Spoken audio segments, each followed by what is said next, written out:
On the same day as the GOP debate, Tucker Carlson will be interviewing Donald Trump. We don't know if it'll be the exact same time, but it's going to be very, very bad for the GOP debate. And it gives Trump exactly what he wants, center stage with no interruptions. And a lot of people are attacking Trump saying he should debate. And the argument from the Trump camp is that why? Why would he give airtime to any of his detractors and opponents? Now what's going to happen is that Trump's going to be doing this interview with Tucker. It's going to smash the internet. And I think the ratings for the GOP debate will be much smaller than they'd hoped. Partly this is due to Fox putting out this memo, or I should say there was a story where Fox was saying that no one can rebroadcast or restream the debate. Well, okay, then no one will talk about it. So we'll talk about that and also as sort of a follow-up to the conversation we were having this morning on the culture war with Trump versus DeSantis and where that goes. And then we've got some big cultural news, two big stories. One, Elon Musk says he's going to get rid of the block feature on X, which has everyone on X losing their minds. Although I don't think it's the biggest story in the world, it could result in X getting banned from Apple if he actually does this. So we'll see how that plays out. We got a bunch of other stories. Some are a bit more fun. It's Friday night, so we'll goof off a little bit. Kid Rock reportedly was seen drinking a Bud Light. And we're all deeply offended, but we'll investigate this one as well. Before we get started, my friends, head over to inkslayerintertainment.com. This is they have a comic, 7 Legions. This is produced by a member of Timcast.com. And we're really grateful for everybody who is a member. And so we do these Friday shout outs. This is Michael Beacon producing this entertainment, these comics. If you want to support the work of our members, if you want to support new cultural endeavors and take a look for new comics, new art, inkslayerintertainment.com. The link is in the description below. And again, this is one of our members. So we're shouting you guys out on Fridays. Check this stuff out. It's a comic, 7 Legions by Beacon. An orphan becomes a samurai who takes on the greatest threat the 7 Legions have ever faced. 50-page epic adventure containing issues 1 and 2. If we're going to win a culture war, we have to support those who are making that culture. So check out inkslayerintertainment.com for $25. You can pick up this comic and know this. You're supporting people who have similar values to you, and you are helping create a new industry of art and entertainment outside of these woke institutions. So shout out to Michael Beacon, and the work you're doing. Thank you for being a member. And I hope everybody goes and checks out the comic and buys it. Also, head over to timcast.com, click join us, become a member directly to get access to our huge library of members only shows where, as of recent, we've got you guys actually calling in and asking questions. So it's a lot of good fun. And we have this huge library. We won't have a members only show today. It's Monday through Thursday at 10 p.m. after the show, but check it out. And you can follow the show at Timcast IRL. You can follow me at Timcast. Smash the like button. Subscribe to this channel. Share the show with your friends on social media wherever you can. That really, really does help. Joining us tonight to talk about this and a whole lot more is Laura Loomer. Thanks for having me. Who are you? What do you do? Well, my name's Laura Loomer. I'm an investigative journalist and a conservative activist. I got my career started working undercover at Project Veritas with James O'Keefe, where I worked undercover exposing voter fraud, and I was embedded inside the Hillary Clinton campaign exposing corruption. And after I went on or completed working with Project Veritas and James O'Keefe, I then started my own media company.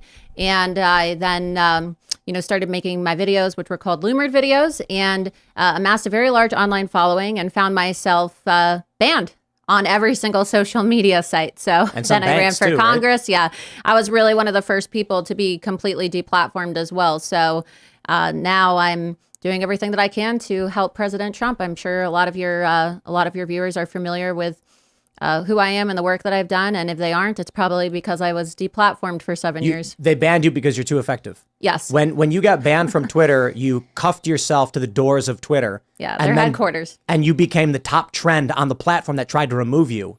You what else did you? You had migrants go to Nancy Pelosi's house. Is that one thing? Yeah. So when they wouldn't give the funding right to President Trump. Remember when Nancy Pelosi shut the government down? Yeah. It was the longest shutdown in U.S. history, and I just decided, well, this is ridiculous. It seems like they just want to have open borders, and yet they live in mansions, a lot of these politicians, and they have their own secure homes. And she had said, I remember laying in bed watching the press conference in her bright pink blazer. She said, a wall is an abomination. A wall is an immorality, and it is not who we are as a nation.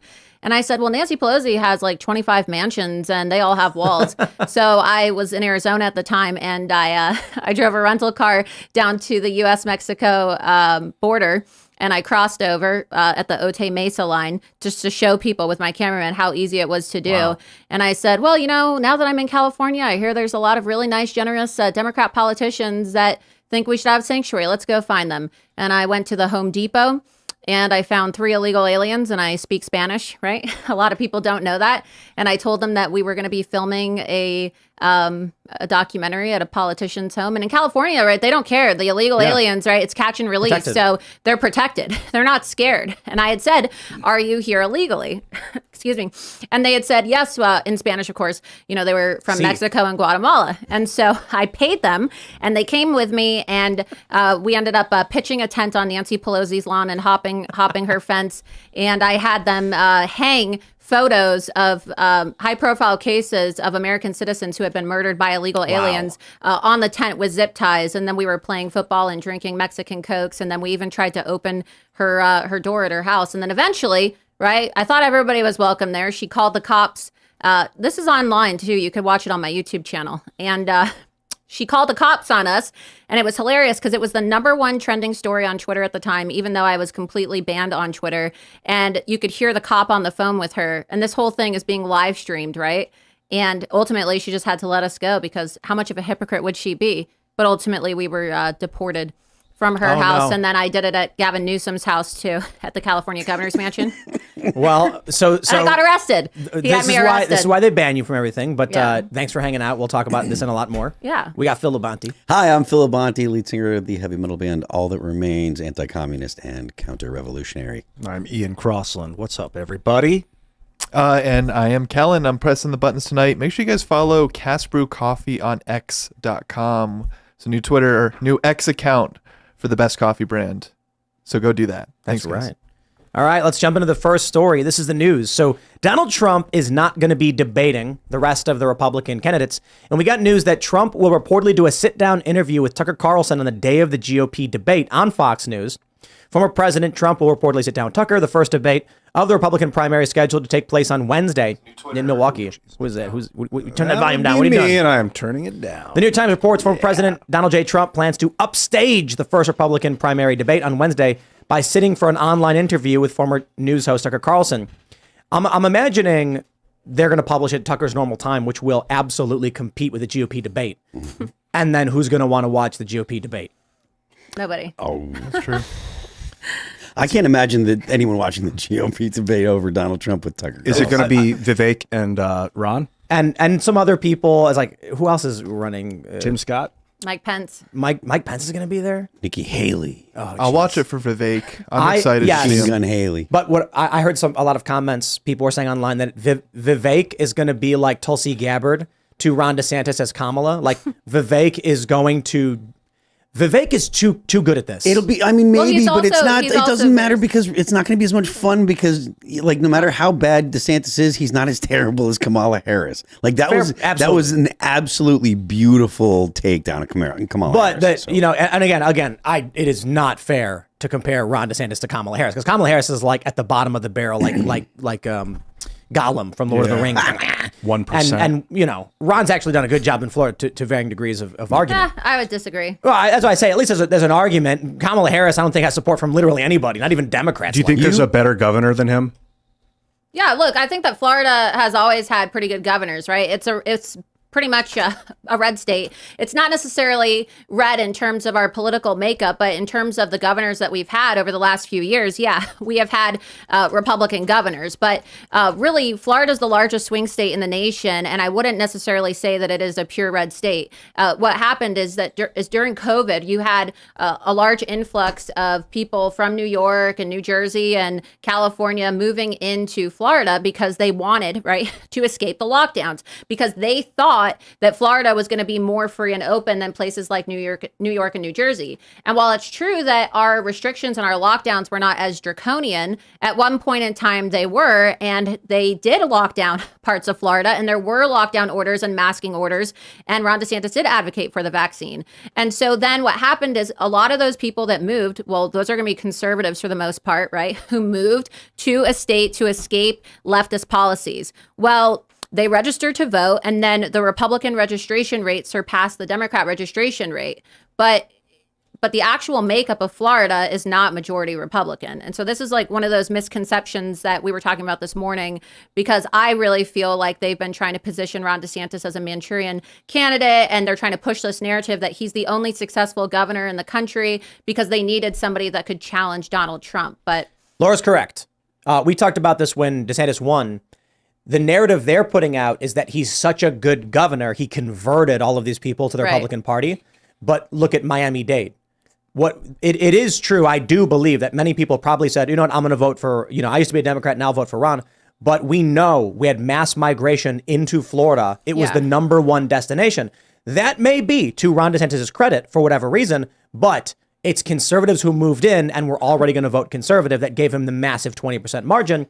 I want to give him credit because that he attracted conservatives to Florida, but I also want to make sure we give decent credit to the Democrats for being so awful. They drove people out of their states into Florida. Like the way Ron handled COVID, the lockdowns, it eventually he got to the point where he was like, we're done. We're not doing this anymore. And he spoke up for a lot of people in the United States that were on a downward spiral towards lockdown or shutdown. But the thing is that he spoke up about it, right? He went on Fox News, and we talked about this morning. He would go on Fox News and talk about the free state of Florida. And one thing that I would say that Ron DeSantis' greatest accomplishment is that he has a wonderful PR team, right? He has a great PR team that is not the people that work for him. I'm saying the PR team that's been able to manufacture this image, this facade, right? That he is somehow Trump without the baggage. I'm not saying that the people, right, who work for him are good. No, hold on.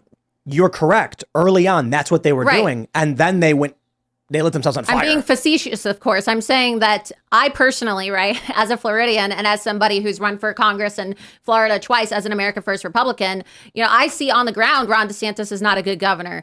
And they've been able to use other people's experiences and the outlier experience of, right, the COVID lockdowns, which nobody really expected that to happen. And that's really what they use as, their talking points to say, oh, he's such a great governor. Well, is he? Right now, we have the highest homeowner insurance rates in the entire country. The average rate is about $1,700 nationally. And in Florida, it's $6,000 or more. Okay. Wow. And after this year, it's expected to jump another 40 to 60%. We have some of the highest utility bills in the entire country as well, which have increased over 20% in the last year. And that's all because Ron DeSantis accepted millions of dollars of campaign donations from the utility companies like FPL, that's Florida Power and Light, as well as the insurance companies. And he actually allowed for the insurance industry to participate in writing the insurance bill that made it so that homeowners in Florida can't really sue anymore, right? They can't really sue for fraud. And so what you have now is this massive homeowner insurance crisis, and it's unaffordable. People can't even afford their homeowner insurance rates, which is costing more than their mortgages. And you're going to see a market crash in Florida, similar to what we saw in 2008. And I believe, and I predict, and a lot of people are predicting this as well, that it's going to trigger a national housing market crash. And what's going to happen to all those people who move to Florida thinking, oh, I'm going to escape communism. They're not even able to afford the homes that they're now living in. Is it because there's so much natural disaster danger for like hurricanes and floods and stuff that the insurance is just out of control? Yes, but at the same time, right? Rick Scott had this under control. The insurance crisis has severely worsened under Ron DeSantis' term as governor, and insurance rates have quadrupled under Ron DeSantis' leadership since he's been governor since 2019. They made it so the homeowners couldn't sue the insurance companies? Yeah, so you can pull up the bill. It might be helpful, Tim, if you pull this up. And I actually wrote a Substack article about this. What's and the bill it was called? Posted by President Trump. I don't know the exact number, but just type in special session Florida insurance bill. And there were these different measures because they had said, they had argued that the reason why the rates were so expensive is because there were frivolous lawsuits. And so what happened is the lobbyists, right? We have a state insurer of last resort in the state of Florida called Citizens Insurance. The CEO of that company was also the lobbyist who was participating in writing this legislation and pushing it forward. And what they wanted is they wanted it so that homeowners in Florida were not able to sue if, they discovered that their insurance carrier was engaging in fraudulent activity. And you could really make the argument that given the fact that these companies are insolvent, and Governor DeSantis himself has recently admitted that Citizens Insurance, which is the insurer of last resort, right? That's where people try to go and get insurance if their insurance carrier drops them. And we're now seeing a lot of these insurance carriers leave the state of Florida. Well, they're insolvent. How are they able to pay out claims? What's the point of people paying, right, their insurance premiums if these companies are not even going to be able to fulfill their claims? So you could make the argument that that's a fraudulent business practice. And we see this now in the aftermath of Hurricane Ian from the hurricane last year. If you go to Southwest Florida and you fly above, you'll see just a sea of blue tarps because so many people, right, have been abandoned. They talked about it on TV, right? Because it was great press for Ron DeSantis getting reelected as governor. But those people have not had their insurance claims fulfilled or paid out. So there's going to be a homelessness crisis. It sounds like they're trying to stop a downward spiral or an expiration of the insurance company. If they can't make the payments out, then the people want to sue them because they couldn't make the payments. That would make them, they have to pay lawsuits that they can't afford. Is there like a way to appeal to the federal government to bail these Floridians out that don't have homes? I mean, they're Americans first, and then they're Floridians. What about the people? What about the people in Hawaii? I mean, it's a similar situation. If a natural disaster wipes out a swath of homes, yeah. Look how long the government waited. Look how long Biden waited to say anything about they're in there Hawaii. now. What I was saying, if you look at that article, you see what I was talking about, the state insurer of last resort, Citizens Property Insurance, right? So exactly as I just said, right? You could read it. I know it's a lot. It's very complex. I wrote a Substack about this, and it was shared by President Trump a couple months ago. But this is a serious issue. We just had farmers insurance leave the state of Florida, abandoning Floridians in the middle of hurricane season. I mean, what are these people going to do? AAA also decided that they were not going to renew homeowner policies in the state of Florida. I got to tell you, people crisis. have kept telling us to move to Texas or Florida. And the reason we went to West Virginia instead, well, I tell people like weather is a huge issue. I lived in Miami for a little bit, and that matters.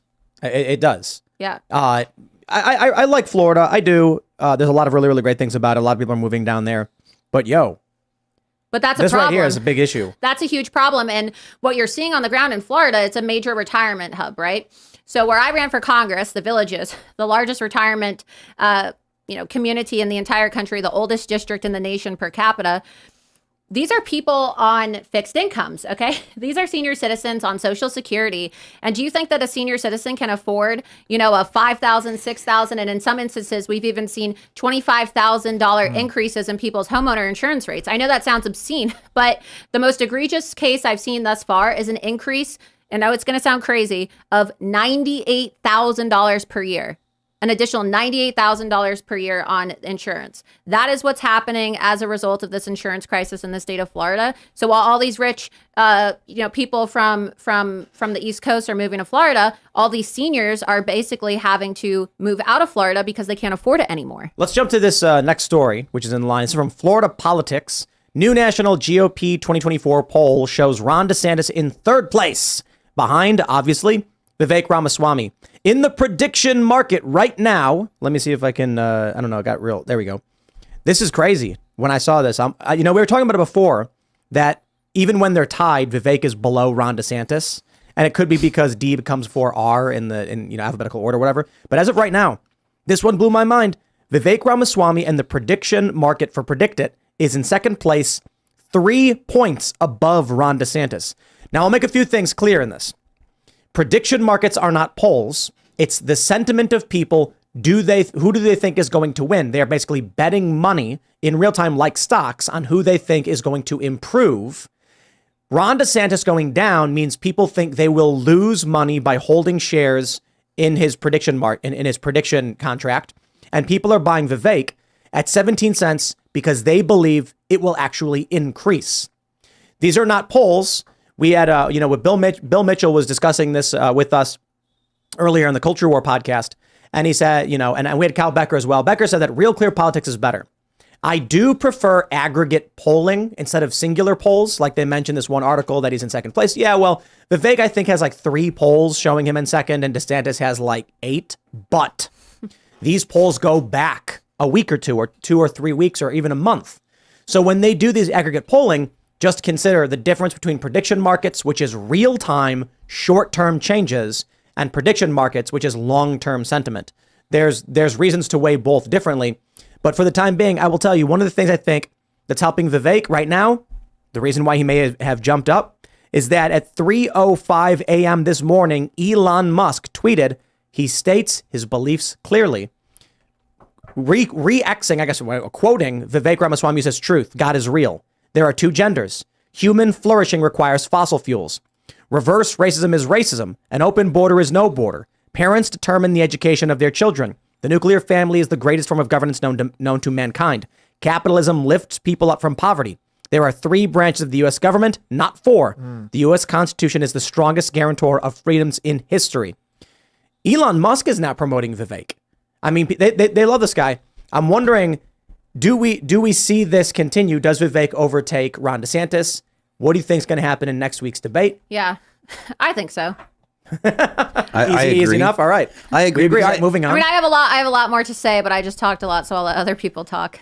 I just don't feel like there's a lot of groundswell appreciation of Ron DeSantis. Like, people can say what they want about his record. There are people that are going to cast it in Florida. I mean, as a governor, there are people that are going to cast it as positive. There are people that are going to cast it as negative and stuff. But at the end of the day, people tend to vote with their gut more than with their belief in policy or whatever. And I think that it is more likely that Vivek is going to communicate with people better than Ron does, and that might be because of the fact that apparently Ron has, and this is what I've heard, but Ron has a problem relating to people. He's not the guy you're going to want to have a beer with, for like the old George W. Bush line was. We've had Vivek on the show IRL twice. I was here once. It was when we were at we were actually using Charlie Kirk's studio down in Florida or in Arizona. Sorry,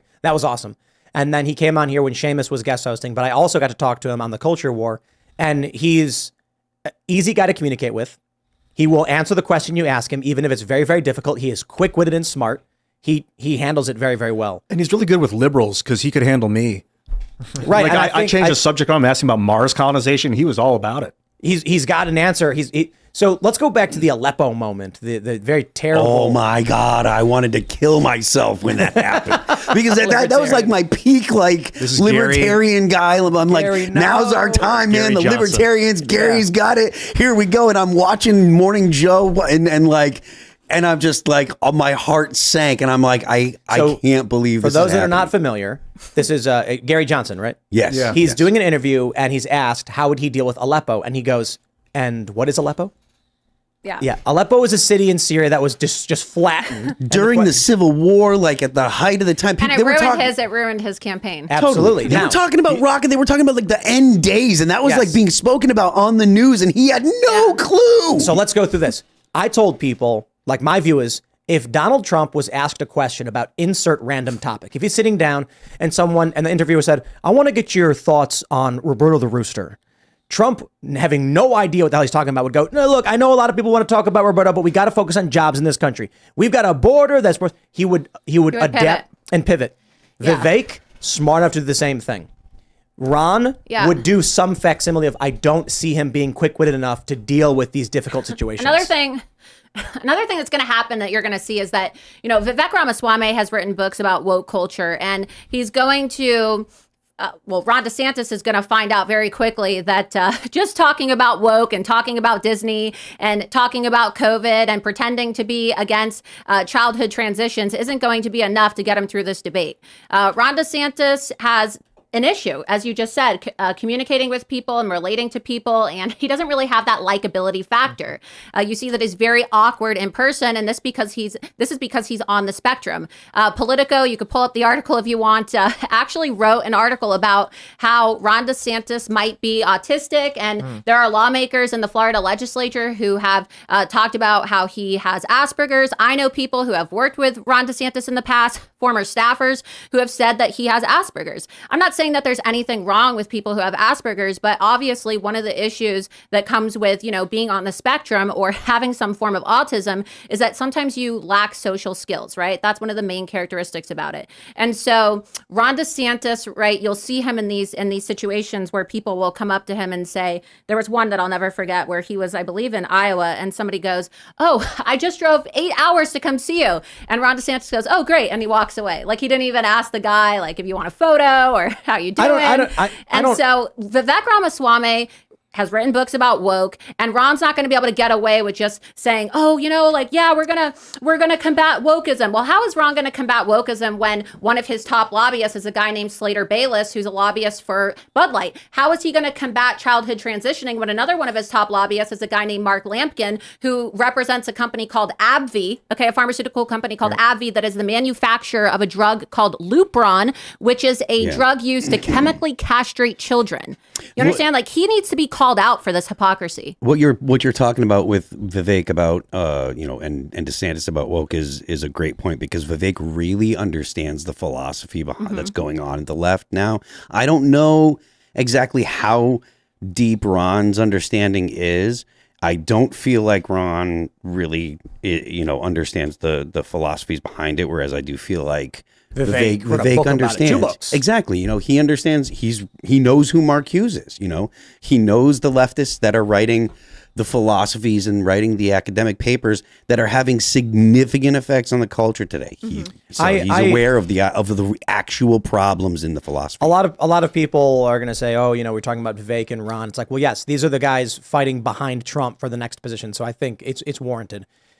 I don't care to say if Ron's on the spectrum or whatever. That seems I don't know, whatever. It's tough to measure. No, but who cares, right? We can just say it simply. No, but Ron is bad with people. Yeah, I'm not trying to be derogatory. I'm just saying that it would explain why he has such a hard time communicating with people. And you'll see the Never Back Down PAC, and you'll see his campaign say, "Oh, well, we raised $150 million," which, it's not really true, right? That's another lie. But all the money in the world, as I said, this money isn't going to be enough to buy Ron DeSantis the personality transplant that he so desperately needs. I saw the video of him serving eggs to people, and he wasn't looking at them. And they didn't even know who the hell he was in Iowa. And then you have Bill Mitchell on this morning being like, "Oh, yeah, Bob Vanderplatz is a kingmaker in Iowa, and Ron DeSantis is going to win." I mean, the guy's literally putting toothpicks and eggs as Donald Trump flies his plane over and cucks him in real time. Donald Trump, there is no question, is so good. Super good with people. You want a fist bump, They too. just fist bump. Air fist bump. Because you didn't see it. Air fist bump. Yeah, that's what I was laughing. Big fist Go bump. Trump. So Trump walks into a room and he commands this entertaining presence. Yeah. I went to the White House for the social media summit, and I didn't know what to expect. And Trump was basically doing stand-up for an hour, and we were all laughing. He was just nailing it. Ron is the opposite of that. Vivek, nowhere near as good as Trump's commanding presence, but at the very least, he can hold his own in a conversation with quick wit. I guess the question is, though, where does Vivek go? He's not going to beat Trump. He's not going to be president. What is he doing? Where does he end up? A cabinet position, perhaps. I thought so. I think he wants a cabinet position. I think it's obvious that Vivek is not going to be president, but I do appreciate the fact that he actually is running the campaign that Ron DeSantis, if he wanted to run for president, should have been running, right? Yep. Vivek Ramaswamy was the only other candidate for president that showed up to the rally I organized in front of the Miami courthouse when President Trump was arraigned. He had a press conference, and that was a really big act of courage, because think about it. Those are all Trump supporters there. He didn't know if he was going to get booed or he was going to get chased away, but actually the Trump supporters there embraced him and went up to him and thanked him, because he passed out, a press statement saying that if he were to get elected as president, the first thing he would do is pardon President Trump. And he has not really attacked President Trump much. Defended him. I haven't really seen any direct attacks. And in fact, he's always the first one to come out with a statement whenever Trump has an indictment. Unlike Ron DeSantis, who pretends like he doesn't know what's going on and waits 24 hours to issue a statement and then won't even say Trump's name. I think you nailed it when you said Vivek is running the campaign DeSantis should have run. Because Vivek is setting himself up for what's after this election. Yeah. I think he's another level. Vivek is like a brilliant, genius mastermind, business strategist. He's, I think Trump sees a lot of himself in Vivek, which is why he respects him so much from when he was a young entrepreneur. But Vivek is like top level, 0.0001% genius human. So, whether or not he's not as famous as Trump. So that's why I personally feel like Trump's name recognition is going to get him 50 million votes. Well, also, Ron DeSantis is like a prostitute. He's like a cheap hooker. He's on his knees. Jeez. He's on his knees begging all these billionaire Wall Street hedge fund guys like Ken Griffin and other billionaires like Doug Leone of Sequoia to donate to his campaign because he's not a billionaire. He's not wealthy.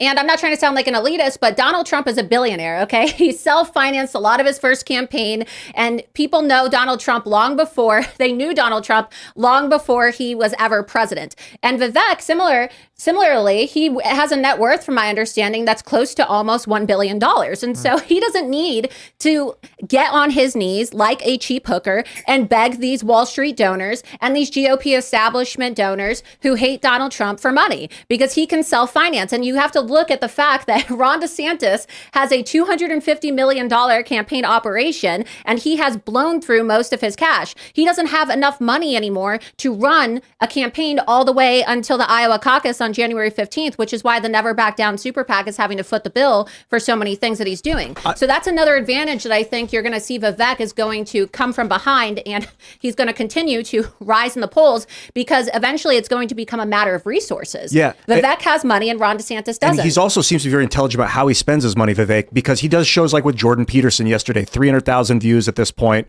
with one of the smartest guys in the world, Jordan Peterson. Like, that cost Vivek nothing. He just sat in his living room and paid zero to get 300,000 eyeballs.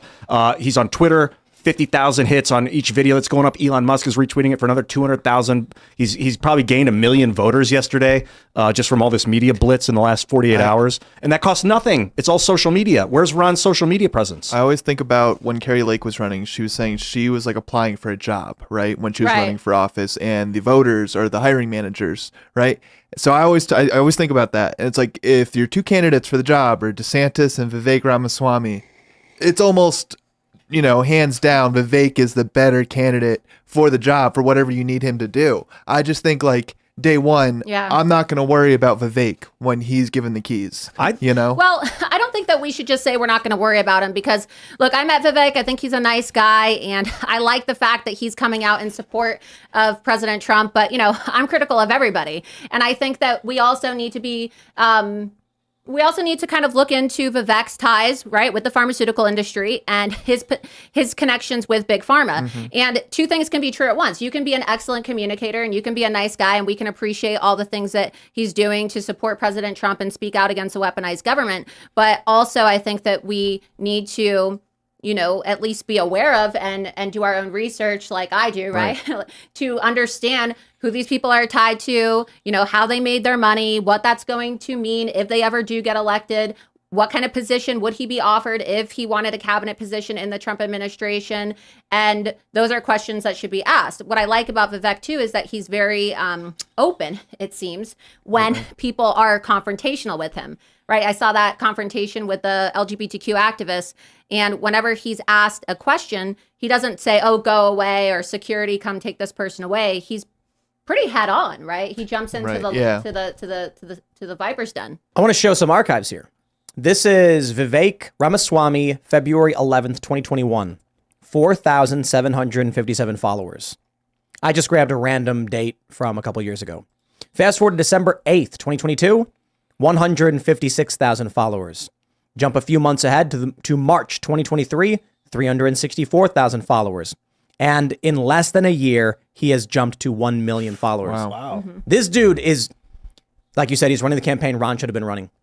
I don't think Ron's capable of anything remotely close to this guy. This guy's like a gem. People like this don't appear all the time. And most importantly, Vivek, I think, is actually campaigning for after the election. Yeah. He can't say it.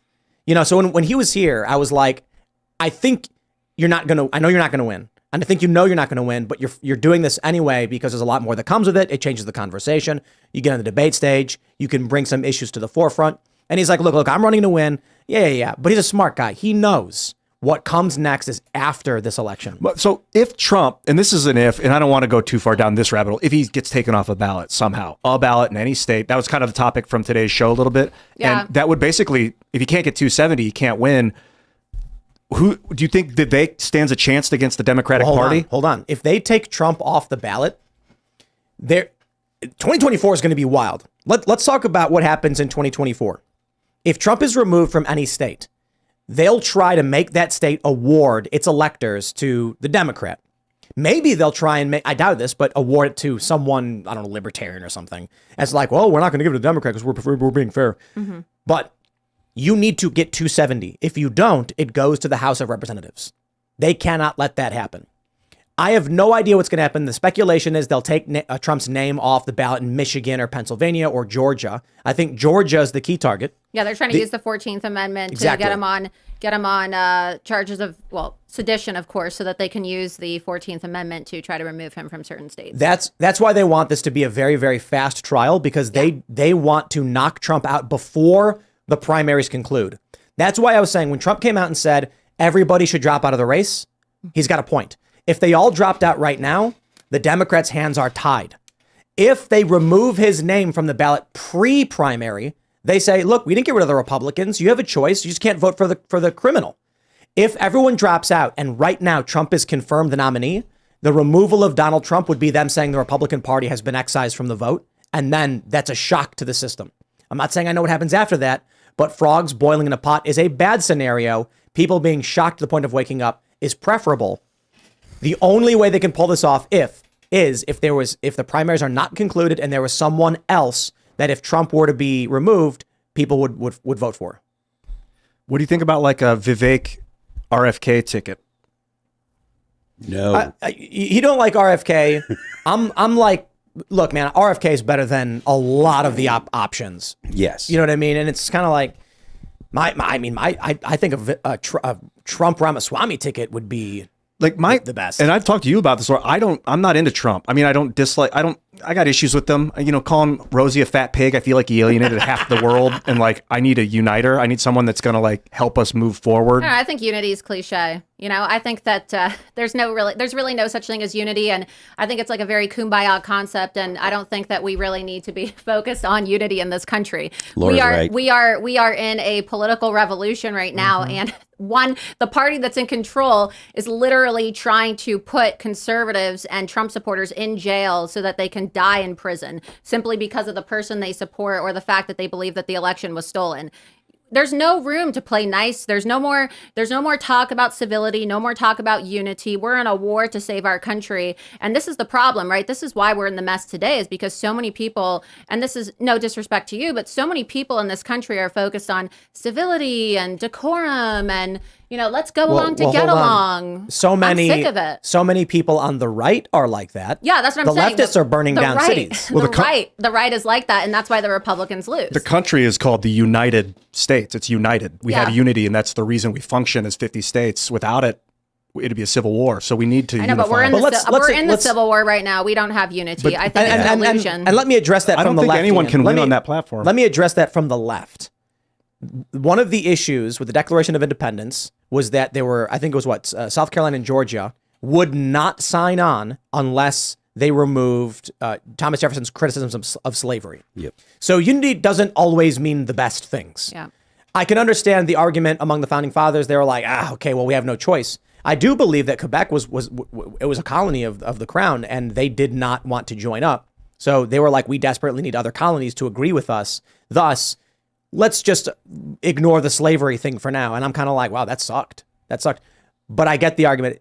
I'm not going to sit here and criticize the founding fathers for winning the Revolutionary War. Just to consider, sometimes this idea of unity means unifying with people who are very, very bad and doing very bad Hitler things. tried to unify Europe. I mean, it was not the best form of unification. So right now, the challenge I see in this country is he didn't try to extermination is not unification. Seizing Paris was a step forward towards unification. No, hold on.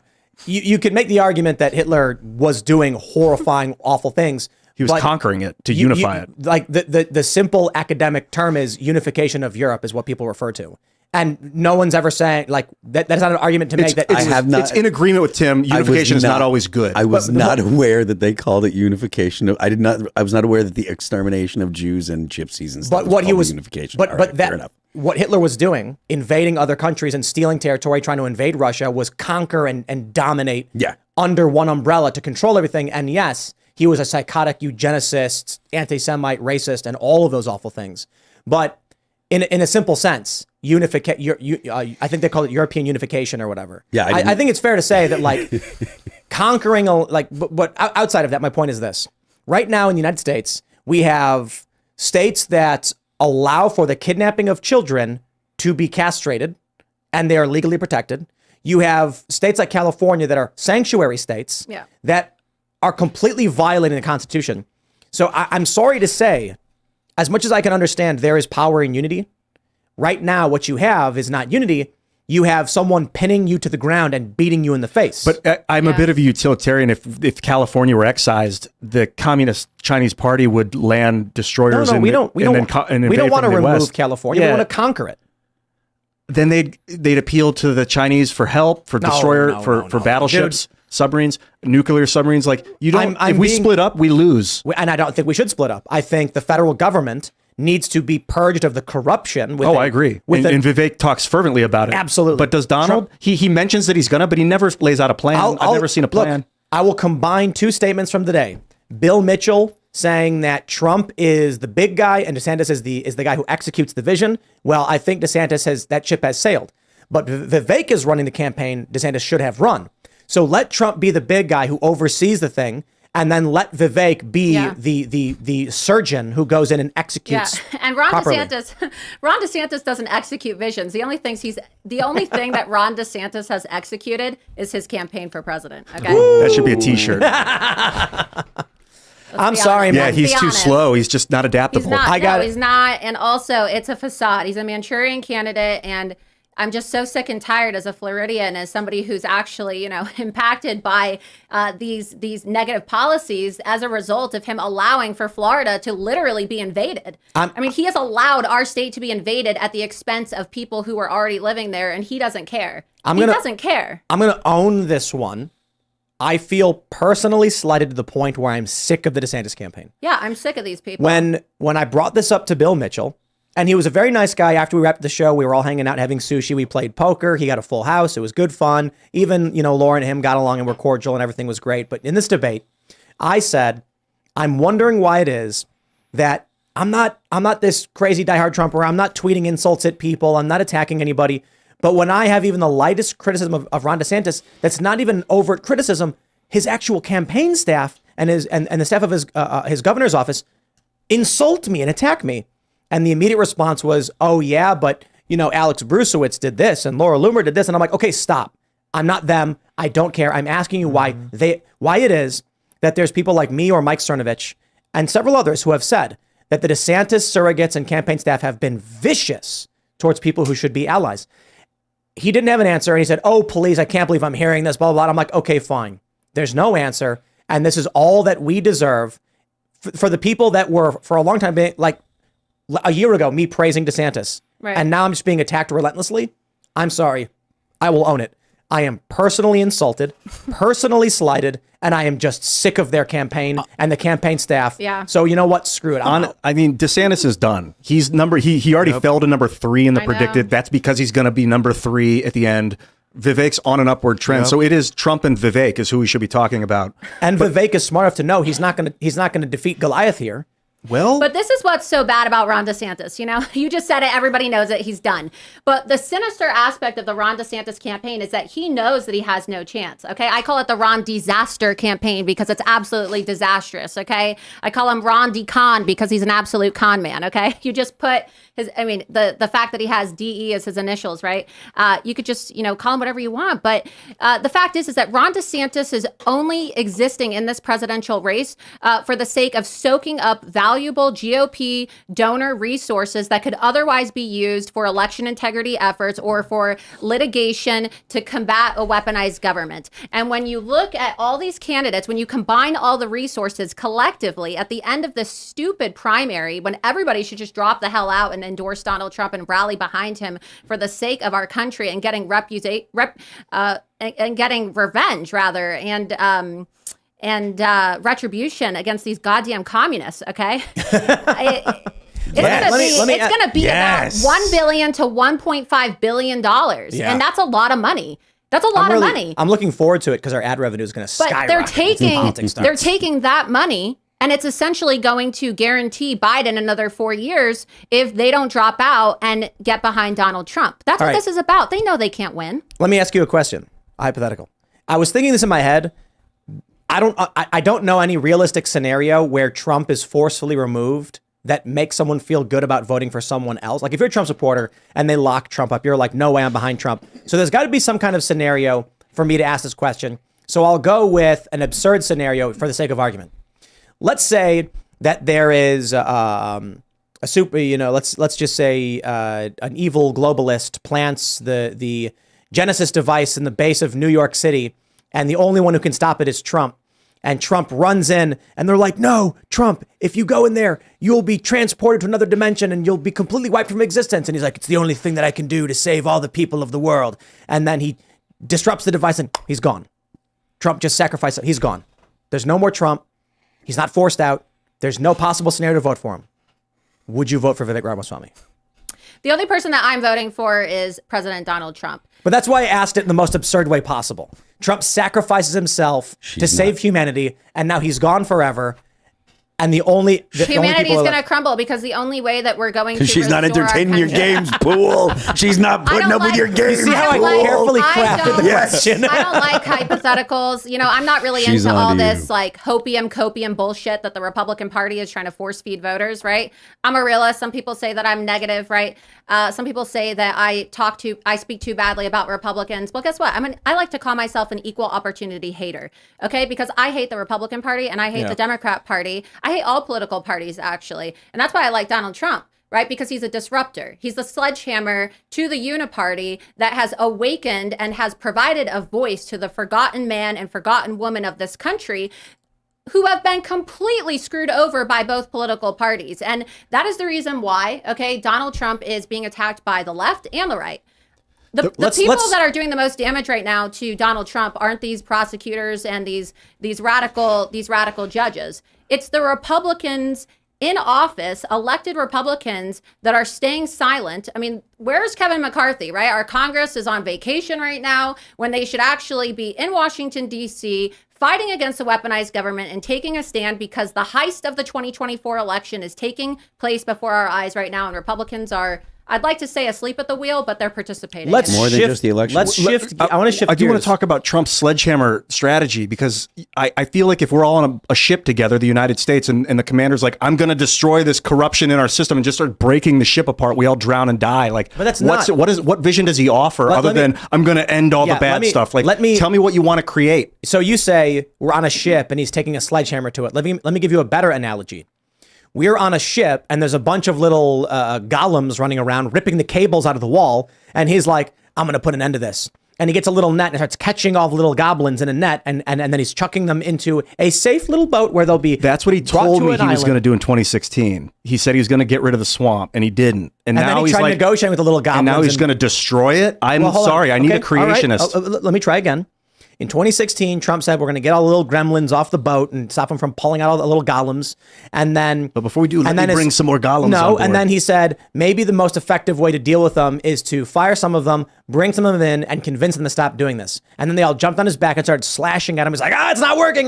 Then they kicked him off, and he's like, okay, I got to come back, and I just got to catch all these little golems and throw them out of here. Sometimes you need to have ultimate destruction in order to have a rebirth of something great, right? From, what do they say? It's from the ashes, the phoenix will rise. Okay. Sometimes you need to have ultimate destruction and take a sledgehammer and burn a system to the ground if you want to create something better that's more hopeful, that isn't completely corrupted by this uniparty system. And so that's what I'm talking about, right? About burning the system down and taking a sledgehammer to it.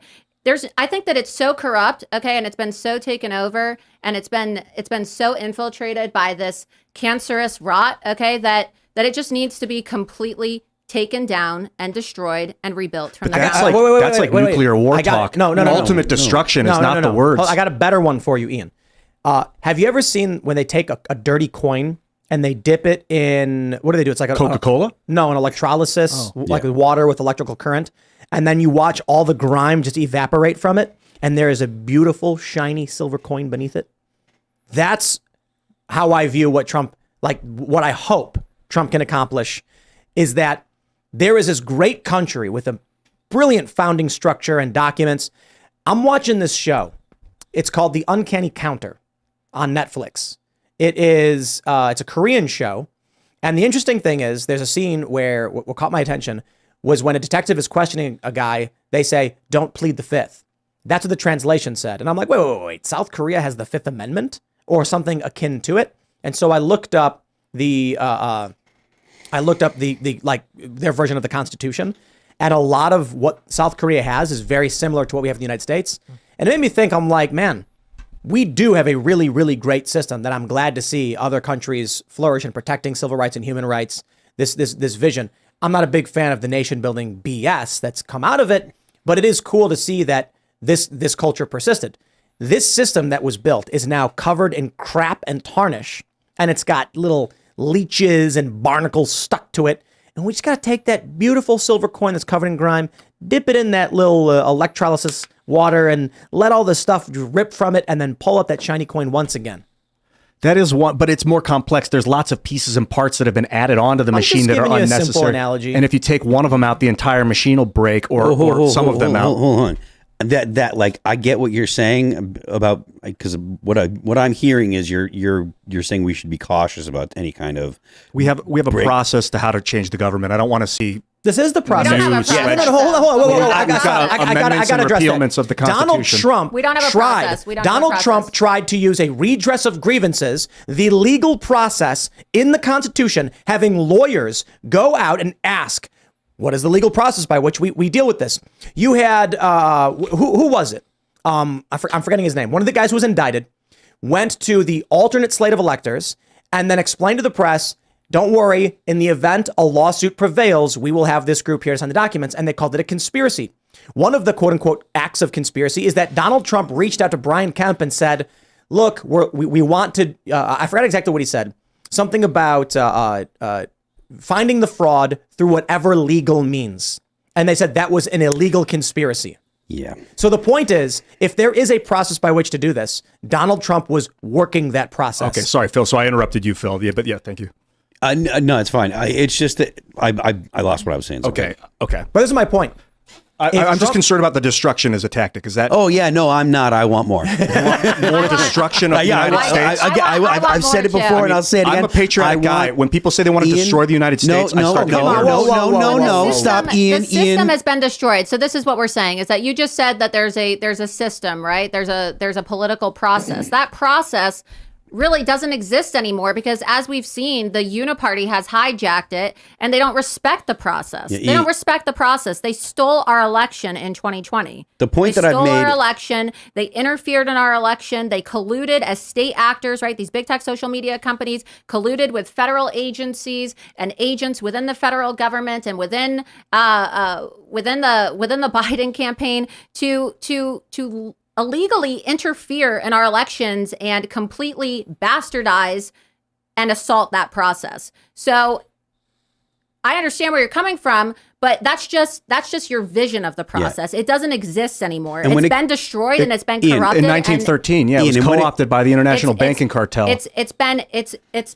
hijacked. And the only way that we're going to get any type of process back is if we burn the system to the ground. And But what listen, system? Ian, the point that I'm making that is not burning the system to the ground. I want to. I've talked about this multiple times on the podcast here. I want to take apart the bureaucracy, and that is going to mean taking apart the government, because the government is made of multiple different bureaucracies. So I do want to take apart the government. I want to get rid of HUD. I want to get rid of the DOT. I want to get rid of a lot of cabinet level bureaucracies. That means firing a lot of people, putting people out of work. Like, and I'm fully aware of what that means. Like, there are too many, and I feel like I'm saying this the second time in a row, but like, there are too many people that talk about, I want to make cuts or I want to, reform or whatever, and it never happens. And every year the budget gets bigger, and every year we go further into debt. Every year they print more money. I want cuts. Let's just deep cuts. Let's just cross our fingers for Trump Ramaswamy 2024. I mean, it would be great. Because Ramaswamy can go out and do the advocacy work in areas that Trump may be weak on. I've heard from a lot of people, and this is earlier, this is not today, but several months ago, run-of-the-mill regular old people, when I'm out hanging out in DC or whatever, liberal people saying they don't like Trump, but man, they cannot vote for Joe Biden. And then I say, what if the VP is DeSantis? And they're like, well, he could actually, be a stabilizing force. Okay, that might work. I don't know if people feel that way today.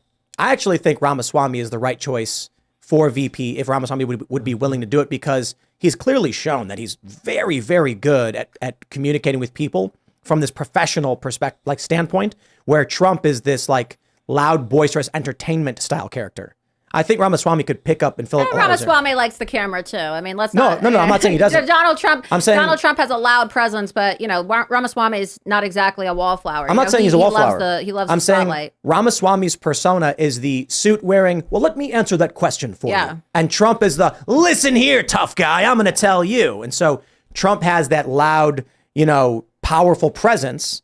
And for the people that don't like that, Ramaswamy comes in the suit with the tie and says, don't worry, I'll take care of this. Let me translate. I'm the kind of guy, man, where if something burns me, I'm not going to touch it again. And Trump failed in 2016. That whole 4 terms of drain the swamp and the COVID lockdown that he set in motion with giving Fauci all that power, like, I don't want to touch that again. If I don't see an alternative candidate. Vivek Ramaswamy. Oh, for sure. And, I would love to see him win. I just don't think that is possible. I don't know. I like it's a year left. I mean, who knows what can happen? Or it's over a year, still a year and change now. I kind of still just want Trump to complete his arc. Personally, I don't care. I just want whoever is gonna go in and injure the federal government. Whoever's gonna go in there and cut. Ramaswamy was saying that he's gonna cut 75%, or he intends to cut 75% of the federal government by the end of his first term. That sounds absolutely dreamy. Okay, that sounds like really, really, really compelling stuff to me. So again, whoever's going to cut the most government, whoever's going to make the government the smallest out of all of them, that's who I'm going for. Let's do I want to do a very hard segue, because we talked a lot about politics, and let's just get in some cultural issues. Ladies and gentlemen, I have bad news from TMZ. Kid Rock enjoys a Bud Light. Oh, pussy. So apparently Kid Rock was spotted at an event at the Sky Deck in Nashville Thursday night at Colt Ford's show drinking Bud Light. So a lot of people are saying it's probably the only beer they had or whatever, but I don't know. I guess the point of the story is this is a guy who opened fire on Bud Light, said F you, who now I guess doesn't care all that much and is back on, drinking it. I mean, look, I haven't had a drink in many, many, many, many years now, like it's like 5-6 years or whatever. So I'm not the one to talk smack, but like after all of the stuff, like, right, you go out of the way to make a video and stuff, you'd think that he'd have the wits about him to drink whiskey that night. It's not like it's not like Bud Light's the only option. I mean, maybe it was, okay, fine, but like, dude, you could go a day without drinking to not get this this photo. I just think that there's too much attention put on this stuff. Like, I don't drink, so I don't really care either way, because I'm not drinking beer regardless. But people get so worked up about this, and I don't know. I just find these stories to be a little silly at times because okay, yeah, Dylan Mulvaney was put on a Bud Light can, and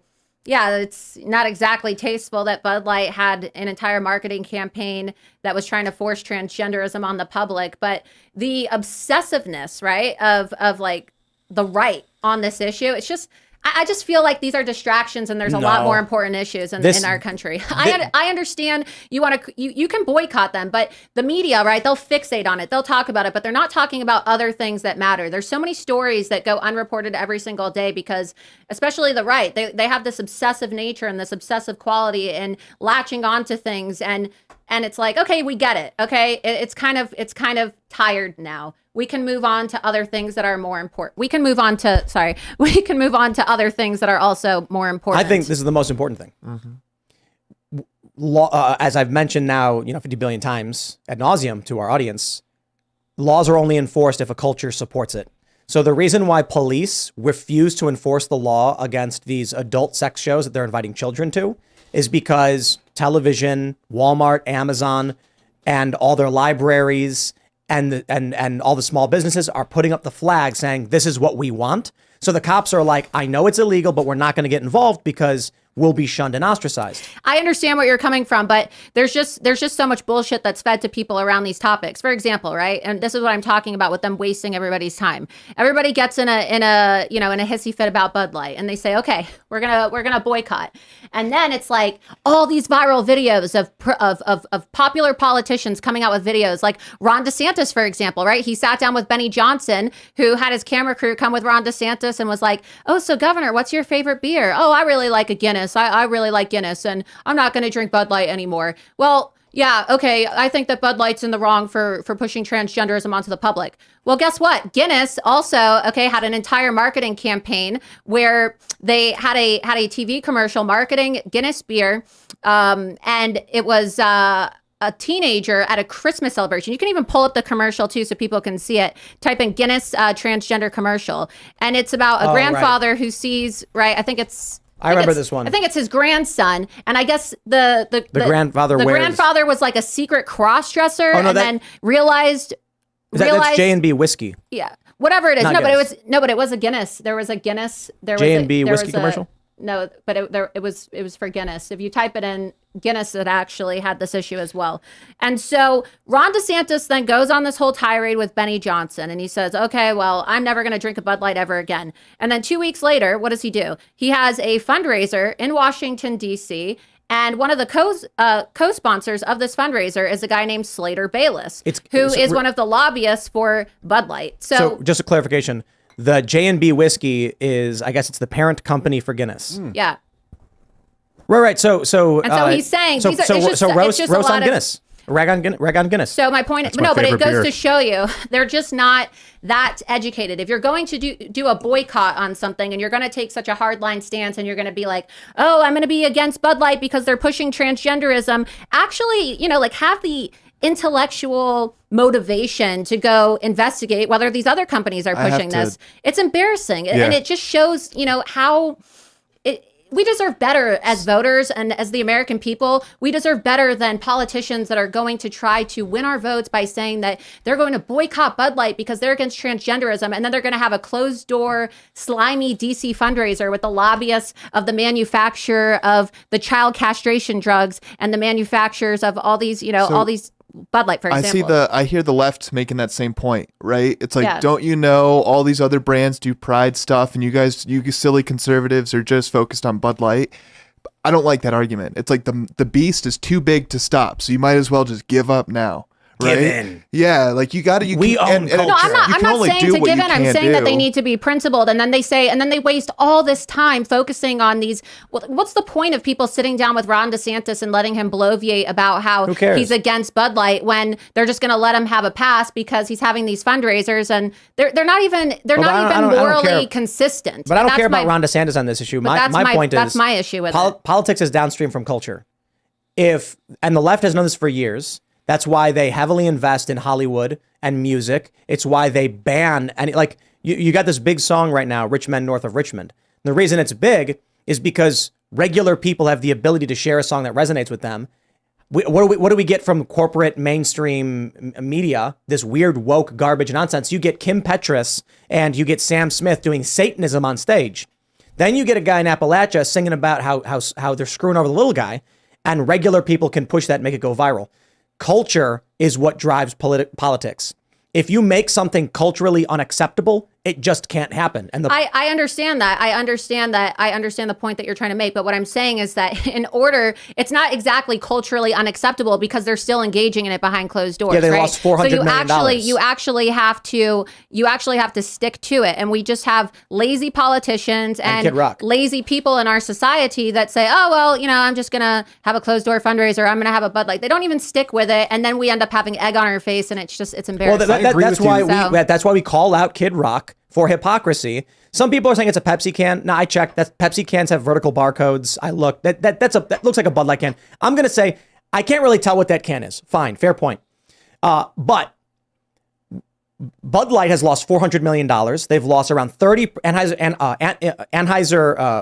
AB InBev has lost around 30%. I think their stock took a major hit. AB InBev was forced to sell off like 8 different craft beers.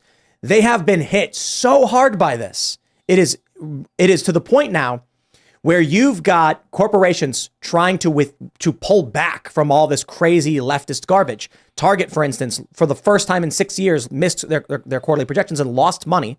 You've got Disney now facing a major backlash. Netflix, Disney, and a bunch of these streaming channels lost subscribers, and it's because they keep trying to push this insane woke leftism.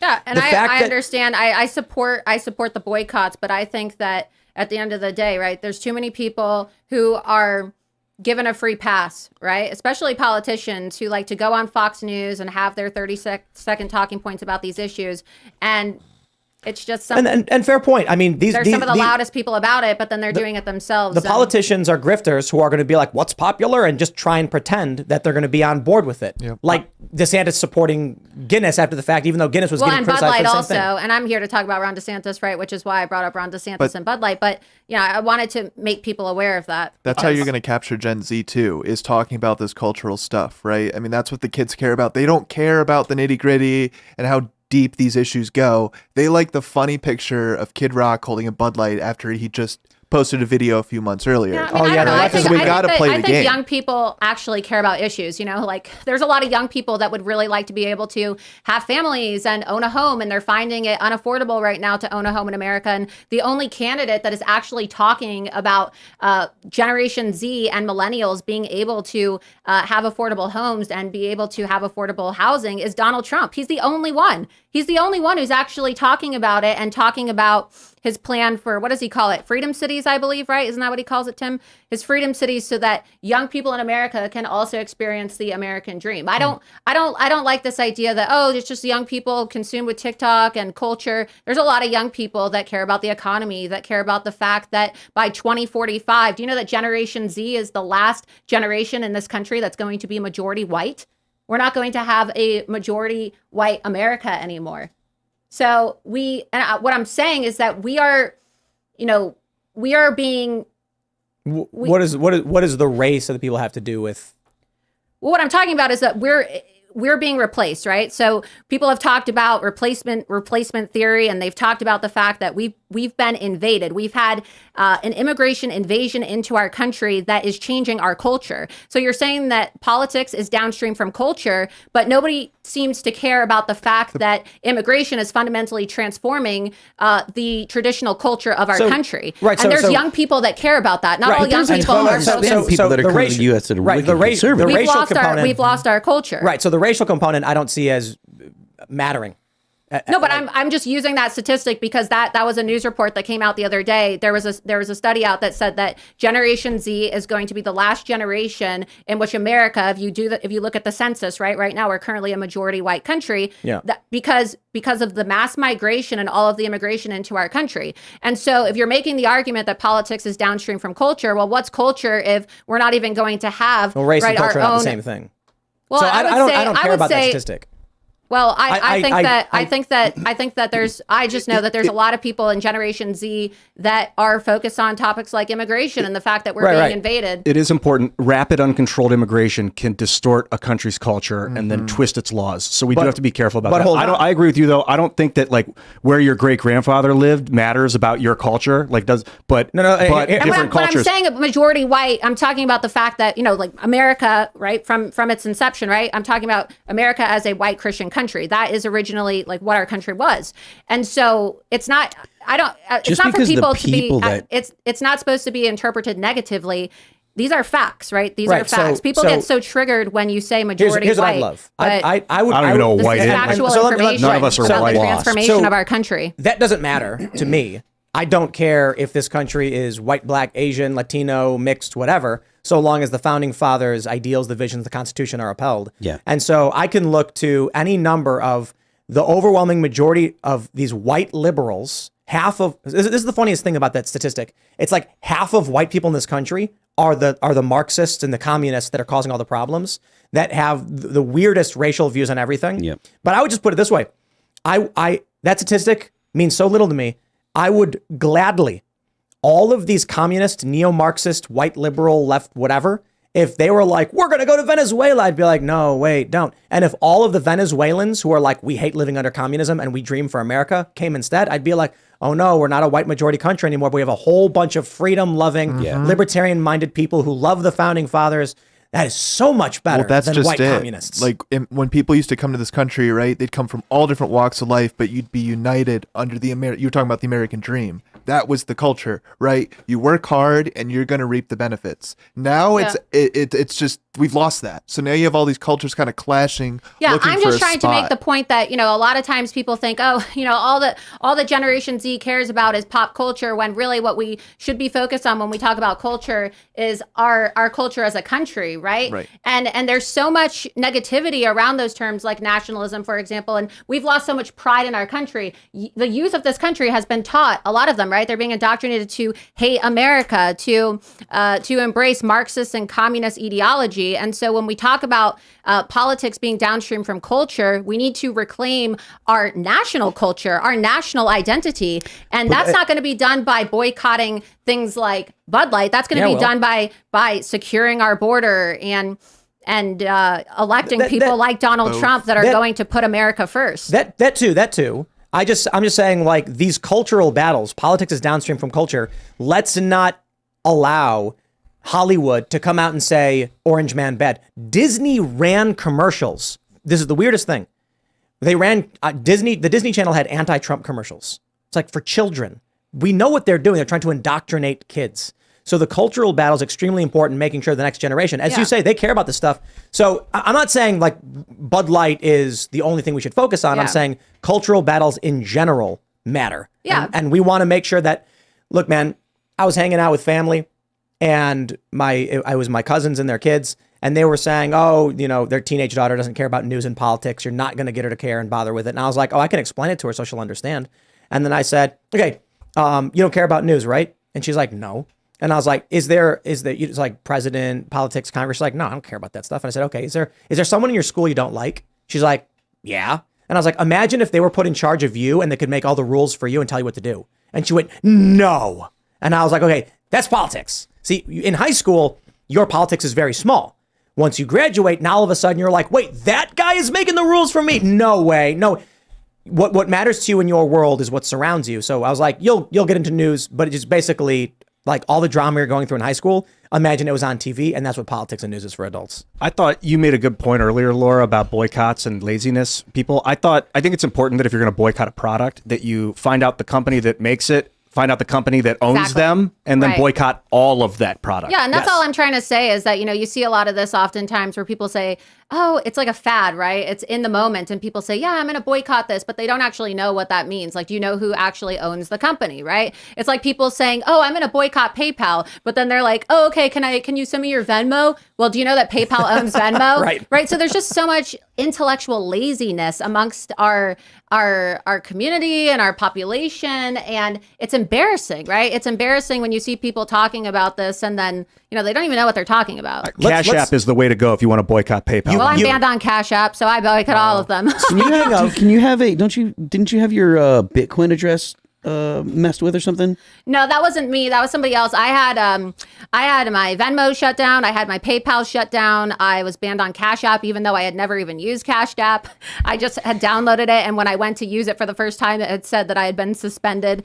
I'm banned on GoFundMe, but that's my point, right? Let's talk about big tech. So we have this other big story that's going on right now. Everyone's losing their minds over on X. Elon Musk announces plan to remove the block feature on X in violation of Apple and Google Play Store guidelines. I genuinely do not understand why Elon Musk would want to remove the block feature. He says block is going to be deleted as a feature except for DMs. He says it makes no sense.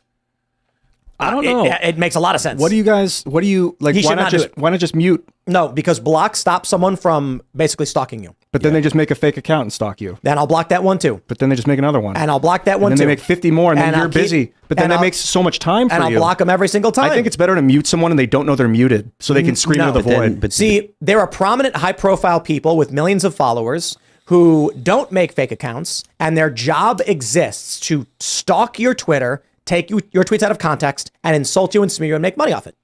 I'm going to make it harder for them by blocking them. So now they'll have to make a fake account, but many of them do not do it. Someone suggested if the mute button also made it so they can't post or reply to any of your stuff. That's a block. No, well, just block. Yeah. But they could still view your stuff. Right. I can open anyone's Twitter page in a private tab and see their profile if they've blocked me. Right. But you have to seek it out. Blocking someone makes it so that you don't appear in their feed anymore. And out of sight, out of mind. It helps tremendously. There's another thing you can do, and it's a forced unfollow, where you go to the person who's annoying and you block and unblock right away. What this does is, if these people are stalking and like just being annoying or like, I try to use this word lightly, harassing. Harassing to varying degrees is hard to on the internet, but there's a point where you can get to it if they're posting your address. And I've had people post photos of my house and address and things like that. If I block them, they'll go nuts. They'll make a fake account and then they'll start using that account to bother me again. So one thing you can do is block and unblock really quick. They're no longer following you, and now your posts won't appear in their feed, and they might slowly forget about you. There's a couple ways you can do it, but more importantly, let's just put it this way. There are prominent, high-profile nonprofit organizations who have staff who don't run sock puppet accounts, and if you block them, they stop talking about you. That's why blocking works. There's other things too. I mean, some people do not, if you're telling me they might make a fake profile and stalk me and harass me anyway, okay, well, I'll make it harder for them. At least give me some options. It's like, don't say, well, they're going to break in your house anyway, just open your windows. It's like, no, I'll lock my windows. Sure, they can smash the window and climb in, but I'll at least make it harder for them. But it's kind of like blocking someone's like making them wear a blindfold so they can't see you. It works. It's like, yeah, but it's not real. It doesn't because it works. If your goal is to make it so someone can't see your social media, you can't do it. They can always make a new account. And it works. The guys who work at Media Matters don't make fake accounts. That's it. How do you? There's no way to know that. Okay, bro. Yes, there is. And I don't want to start talking about private security stuff beyond this, but you are completely wrong. Blocking matters. It is one of the first things we do in a security assessment when you're dealing with people swatting and doxing and sending bomb threats. The first thing you do is you make it harder for them to interact with you and your content. Yeah, mute. They can't call you. Mute does not do that. Then they can't. Every time they try and call your number to dox or to call a bomb threat or whatever, it just goes into the void. It never picks up. The point is you want to be harder for them to see you. That's it. You want to reduce visibility. It is not perfect, but it is the first action you take when dealing with stalking and harassment. It also it prevents them from like interacting with your tweets and your followers and posting, there and stuff. Posting porn and other. So that kind of stuff matters about like how they can interact with your account is different when it's a block versus a mute. And some of these accounts have 50,000 followers and they don't run sock puppets. Their goal is with their account to harass you to gain followers. If they can no longer do that, they'll target someone else. That's why adding to the mute function that they can't post on your stuff or retweet your stuff. That's a block. It's just no, but they can still see your stuff. And they still can right now. I personally think that if they're thinking of like actually removing the block feature, then they should make it a policy that you're not allowed to have an anonymous account, because I'm in favor of keeping the block. I agree with you as somebody who has been harassed online and has had stalkers and, people be really, weird online.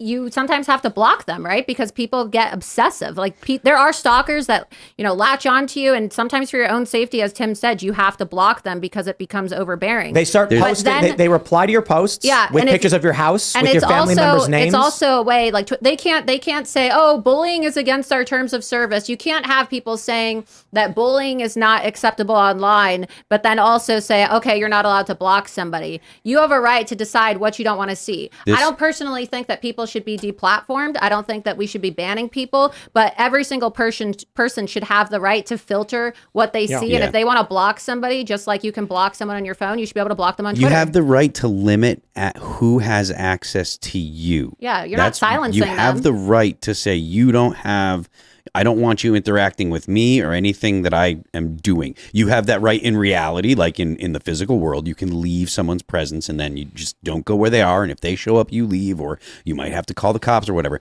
But you have the right to say that. There's one thing I just saw. Linda Yaccarino just tweeted a few minutes ago. Our users' safety on X is our #1 priority, and we're building something better than the current state of block and mute. Please keep the feedback coming. This was in response to something just like Twitter now has content creators, right? Okay, well, we should send Linda this clip so she can listen to us, because these are good things. I think something could be better than block and mute. I've always found block to be kind of ridiculous because people can just make fake accounts anyway. You can't. It's like I can't make you shut your eyes when you're looking at me. That's up to you. So I can ask you to leave. I can close my ears off, but I can't shut your mouth, Phil. Like I can't do that. So reply guys.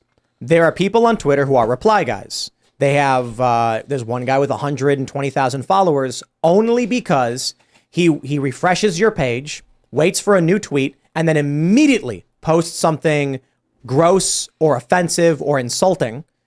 If you block them, they can't do that anymore. They won't make a new account because they're trying to build followers on their current account.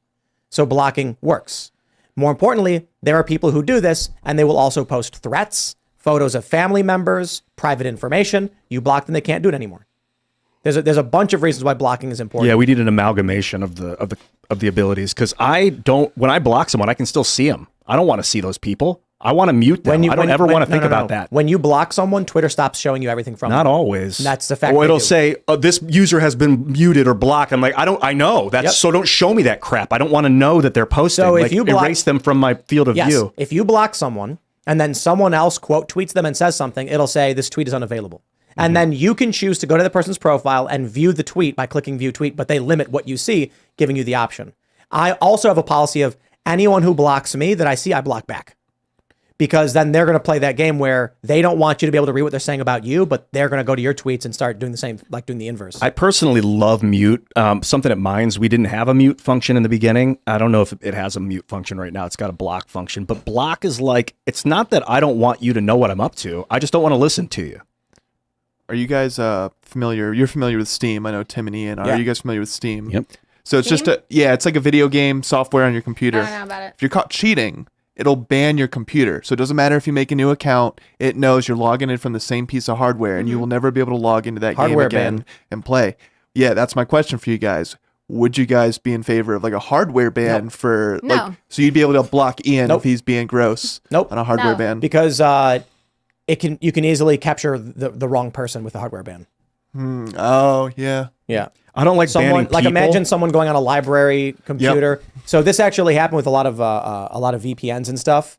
The whole network gets banned because one person uses a certain router or whatever, and then that IP is banned instantly. A lot of these networks auto ban VPN IPs anyway. I think banning people is a failure of a concept. You should be banning accounts if the account violates terms, and then if they make a new account, it's fair game. If you want to put in your terms that someone that's been banned can't make a new account, I think that's dirty. Because people change and become better people.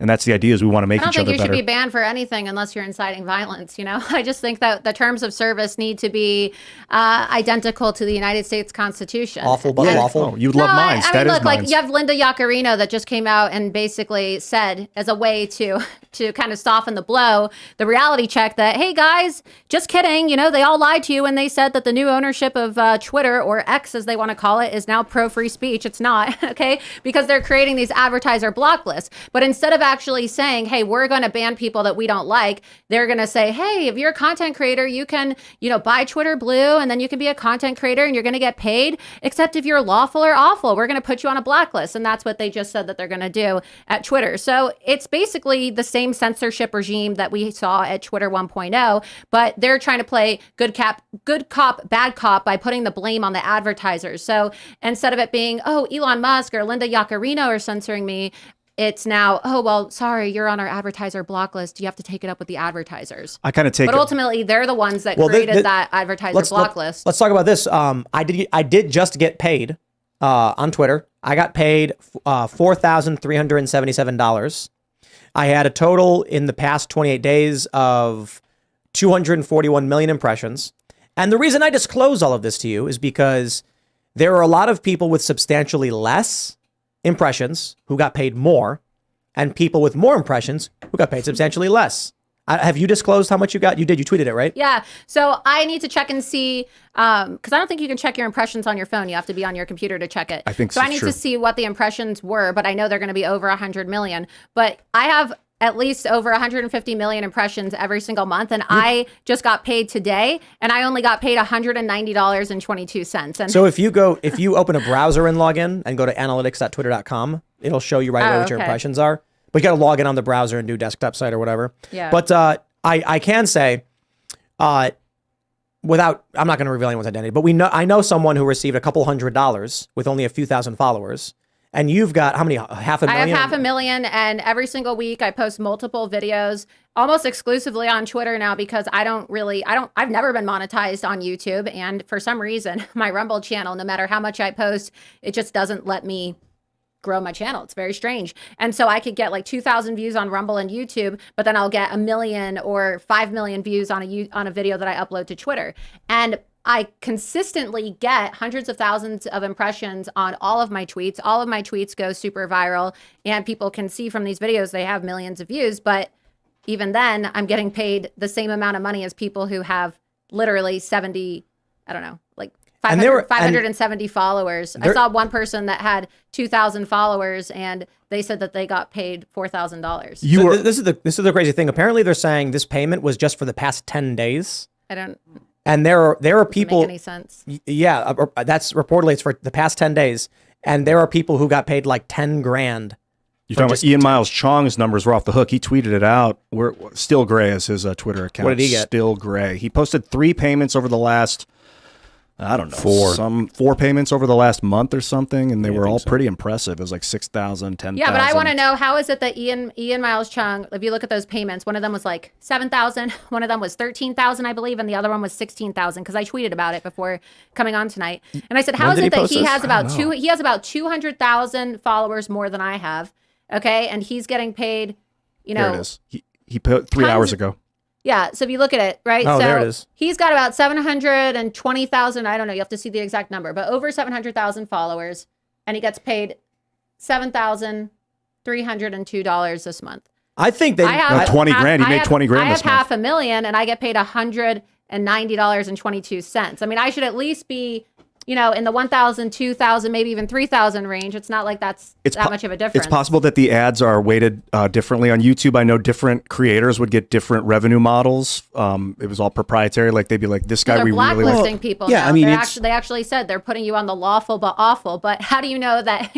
I find Linda Yaccarino to be lawful but awful. I can't stand her. I don't like the fact that she's a World Economic Forum puppet. I don't like the fact that she pushed the vaccine. I don't like the fact that she's a leftist who came from corporate media. I don't like that. So if I were in a position of power like that someday, maybe she'll end up on a demonetization list, right? Lawful but awful is subjective. There are people that love me. There are people that think I'm awful, just like there's people that love her and people who think she's awful.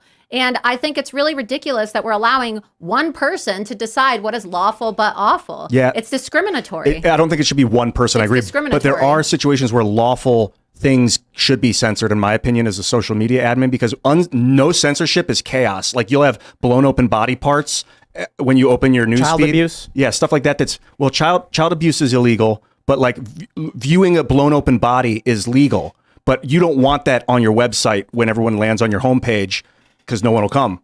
Yeah, so but you what need to they're- we're censor not- and we're create not- just we're terms. not talking about porn or dead bodies on the timeline. We're talking about they're saying what's lawful and awful is I'm not posting anything graphic or nasty. I'm not violating terms of service. I'm exposing Ron DeSantis every single day. And I guess, given the fact that maybe Elon Musk has come out and said that he supports Ron DeSantis, he allowed for him to have his kickoff on Twitter. Maybe that's why I'm being demonetized, right? Who knows? But I think that politics are coming into play because I will say that everybody that messaged me today who has a large account on Twitter who received a couple $100 or $50 when people that have a quarter of their following receive thousands of dollars, we all have one thing in common. And you know what that is? Well, actually, it's two things, but it's really one thing if you encompass it all together. We're all Trump supporters and we're all outspoken critics of Ron DeSantis. And I find it to be really interesting that the thing that everybody who received a large payout has in common, they're all outspoken supporters of Ron DeSantis. It's just strange. I think it's bizarre, and maybe someone should investigate. Is Ian Miles Yeah, Chung he's a DeSantis guy. When I think about like social media censorship, I don't like telling corporations what they can and can't do when it comes to their own company and their own data sources. So I think like we should make them free their software code, let other people spin up versions of X that will interoperate, and then they can compete terms of service. So like if my version of X is better than Elon's terms and I don't ban people like you or don't demonetize, people like you will come use the service, and people will come to my terms because my terms are better. Because otherwise you're just smashing a hammer down on corporations. Like, did you just say I don't like telling companies what to do? That's why we got to make sure that we make them open up their I don't like their code. Just systematically using the government to decide how a corporation has to run its business. But Yeah, you I'm not want saying that we you should want use to the make government. them open up their I'm code. open to antitrust situations where monopolies need to be broken up, and you can't split this company apart like Instagram, Facebook Messenger. If you made those three separate companies, Zuckerberg would still own them all. Yeah, but hold on. Do you consider Twitter would Twitter need an antitrust situation? It's monopolistic. But there's Gab, there's Parler, there's what's the other one? There's Truth.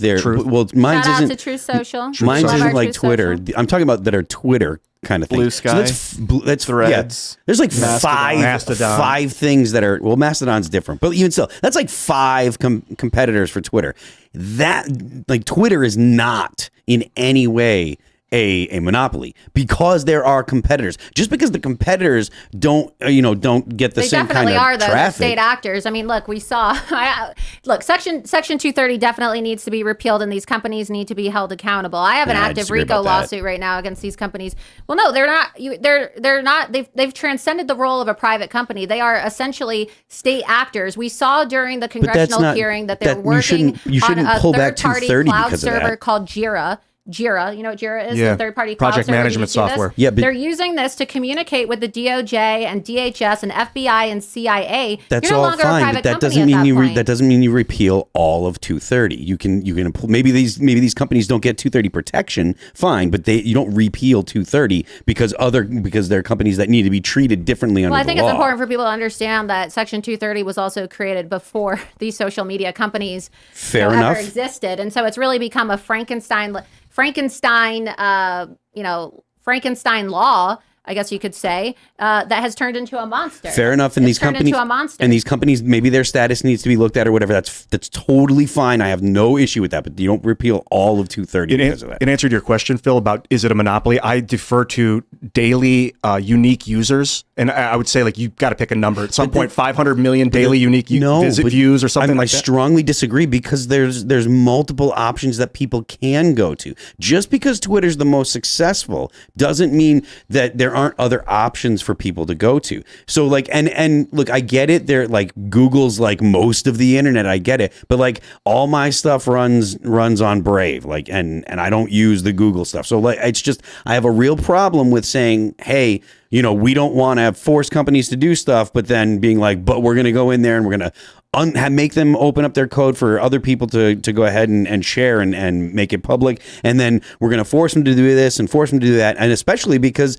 it sounds to me like you're talking about Twitter as a monopoly because of Twitter's success, not because of some kind of barrier to entry that Twitter and the government have erected to other companies. Other companies can start websites. There are multiple Twitter competitors. None of them have been able to do what Twitter's done. Fair enough, but that doesn't mean that the government needs to do something about Twitter because other companies haven't been able to emulate their success. You might be right about Twitter. I don't know the numbers on their back end, but you brought up Google, Alphabet. Now that's one that I want to focus a little more confidently on, that it's a monopoly, that it runs ad networks, it runs search engines. They have they own 8 companies. I mean, Alphabet owns like things in all medical industry, these things. So like Google's, maybe Twitter's still too small. Maybe X is too small to be considered a monopolistic force. But I mean, I find Google to be kind of monopolistic right now. My phone is running on freaking Android Google.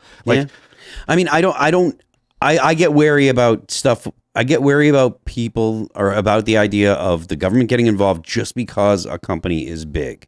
And a lot of people think that because a company's big, that must mean that they had some kind of, either there's been a barrier to entry to other competitors in the marketplace or something like that. And I don't think the government should just be like, okay, well, we're going to stick our nose in. There's a lot of different, like you said, you mentioned your Google phone. I use an Apple phone. App stores. So Google and Apple have a monopoly on the app stores right now. If you don't play by their rules and you want to get your app on there, you can't. They won't let you load your app into their store. That's a monopoly. Wasn't the Timcast app available from the website for a while first? It still is.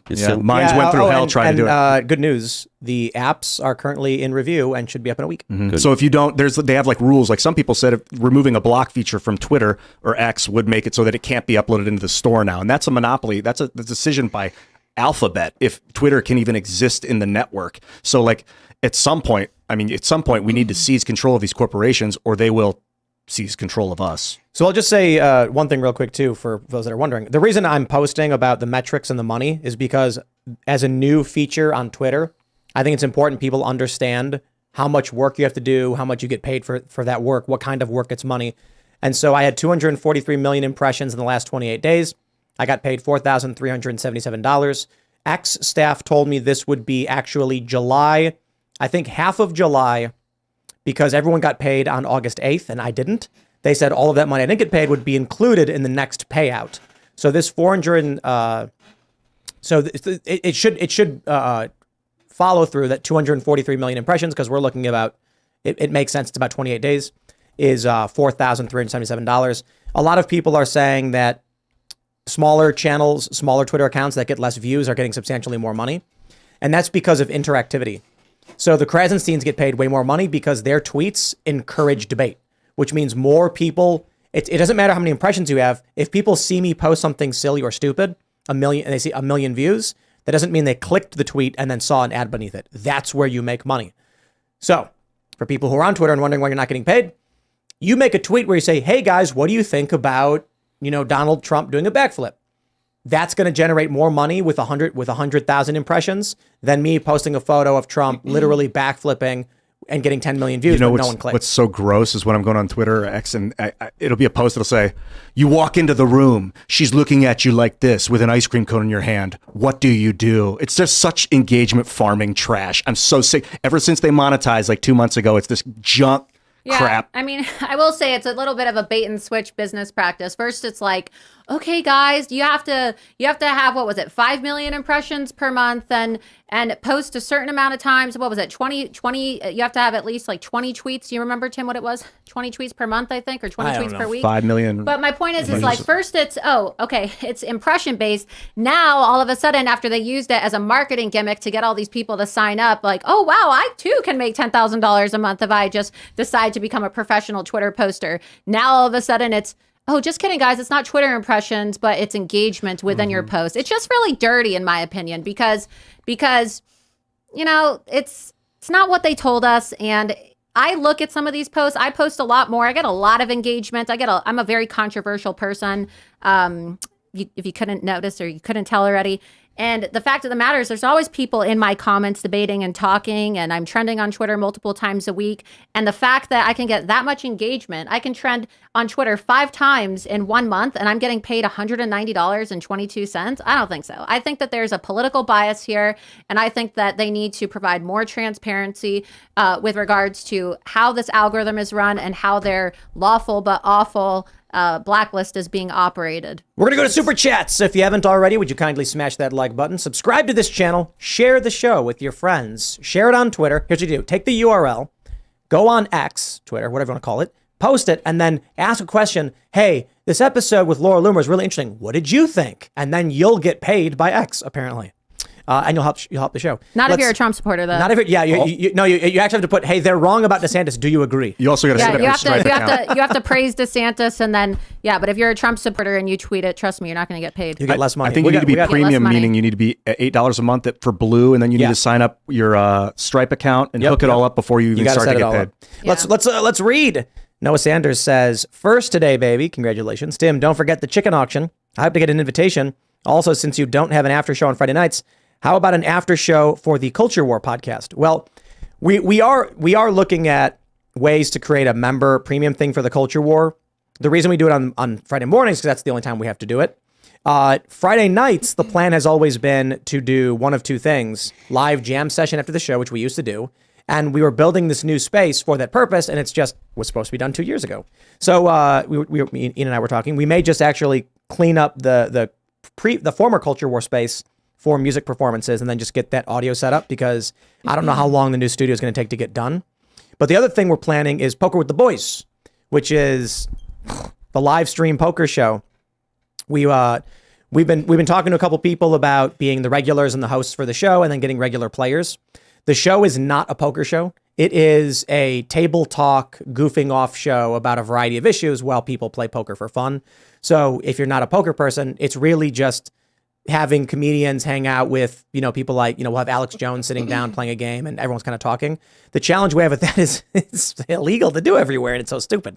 So we got to figure that one out. But that's the plan for Friday nights. We'll see what happens. All right. Keaton Carpenter says, Tim, share the show with your friends. Tim never posts the link on his own Twitter. I do sometimes, and I did today. Sometimes I do, sometimes I don't. But typically rarely, and because we're doing the show, I'm Not Your Buddy Guy says, now is the time to circle the wagons around Trump. He must show these communists we will not tolerate this. A cabal should never be able to dictate who can or cannot be elected in any country. Agreed.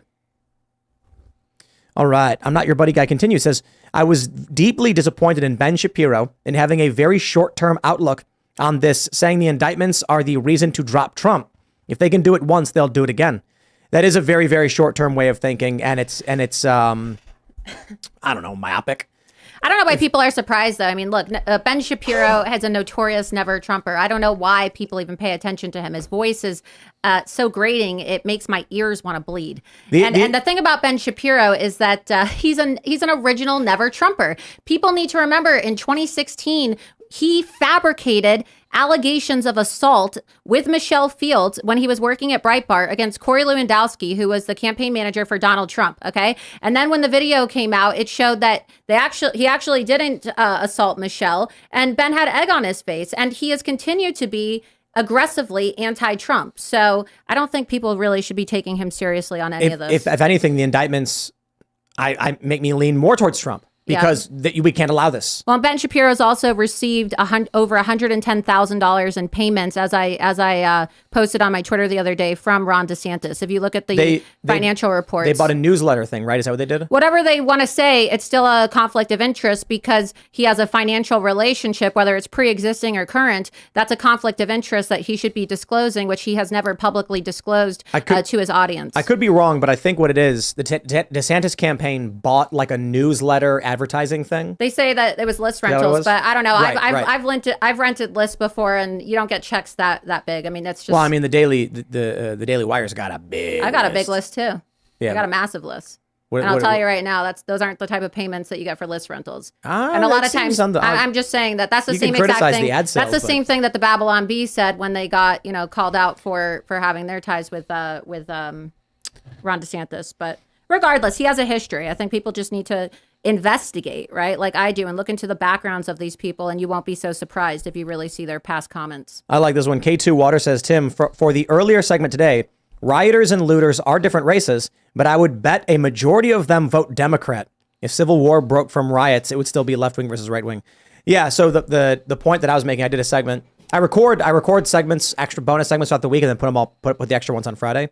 Was that you get a lot of people who will post these riots, and it's a bunch of like black teenagers, and then I'm like, yeah, but come on, post the Antifa riots, all white people, and I'm like, my point is, like, it's not the racial component as K2 Water nails. It's a bunch of Democrats, like it's leftist Democrat voters that are doing this. It's not a bunch of conservatives going around smashing cars and looting Nordstrom. They're not voting Republican because the Republicans are like, we will arrest these people. And the Democrats are like, we'll let them go. Gee, I wonder who they're voting for. Let's grab some more. Raymond G. Stanley Jr. says, Laura, I did an X poll from the Culture War about who won the debate. You won with 69%, with an astounding 26%. In second place was loud noises. So Bill got what, like 2 or 3? Yeah, respect to Bill for coming on the show, at the very least, because a lot of the DeSantis people just won't come on or can't come on. I saw about 40 minutes of it, and you guys all were making good points. I highly recommend checking it out. It was fun. It was very fun. Bill was a really good sport about being called he said that he was called an aging lesbian, or he looked like one. No, he said that Alex Brusewitz had said that he looked like an aging lesbian, and he was complaining and trying to say, oh, Trump supporters are so mean, all this victim stuff that the DeSantis people love doing and engaging in, as if they're not online attacking Trump supporters and saying, oh, Donald Trump should be in prison, and saying and then that Alex Brusewitz took the clip of him just saying, I look like, and ran it. Michael Malice has already retweeted it. Leave it to Brusewitz. And then Bill, I got to give him credit. Afterwards, he started laughing. He says, I knew the moment I said it, they got me, and they were going to make that clip, and he laughed about it. So, respect to Bill for coming on. Because look, I'll be honest. We even talked about it. A bunch of, when we reach out to the DeSantis people, like, guys, we want to have an honest conversation. They refuse to do it, and they are not allowed to do it. So, all right, let's go. The bonus holes, good name, says, instead of getting rid of the block button, Elon should make good on his promise to make Twitter free speech. Fair point. Free speech isn't free, though. We have a lot of rules in this country that allow us to speak freely. We have a good one for Laura here. Vivian Reed says, in the Culture War, Laura mentioned about the quid pro quo with Kenneth Griffin, but never got a chance to talk about it. Can you guys talk about it a little here?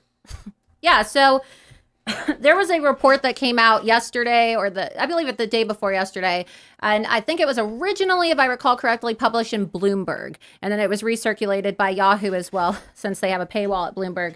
And essentially what it was is it said that Ken Griffin had actually shaped the legislation that Ron DeSantis, if you recall, last year had said that he was going to make it illegal after there was this really big viral story, went viral, about how individuals tied to the Chinese Communist Party wanted to purchase land near Ocala, Florida, which is close to where I live, and they wanted to have it be a medical testing center for monkeys. And people started freaking out, and then it prompted DeSantis to say, okay, we're going to pass legislation to make it so that Chinese nationals cannot acquire land in the state of Florida if they're tied to the CCP. Well, ultimately, right, Ron DeSantis did this, and he used it as campaign fodder to say that he was protecting Floridians from foreign land grabs, right, since a lot of Chinese nationals are buying up a lot of America's farmland. But it was another example of him misrepresenting what he actually did. He had originally said he was going to make it all encompassing, right, of all the land. But then Ken Griffin, who, as I pointed out before, is the head of the Citadel hedge fund, which recently received an infusion of $1.5 billion from Sequoia, which is heavily compromised by the CCP. And additionally, right, the head of one of the global managing partners of Sequoia, a guy by the name of Doug Leone, just donated $2 million to Ron DeSantis's PAC. And so Ken Griffin, because he has so many financial interests and ties in China, and his net worth is now worth over $22 billion as a result of that infusion, which allowed him to participate in the stock and bonds market in China with the Chinese Communist Party, he went to DeSantis and had him change the language, right? And it was never disclosed to the public. So this is quid pro quo, because in return, Ron DeSantis received a donation of $5 million to his political committee from Ken Griffin.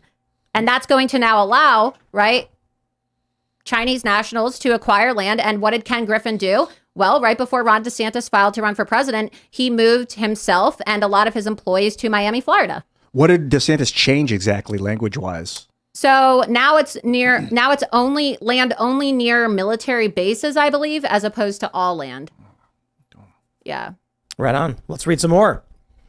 Where are we at?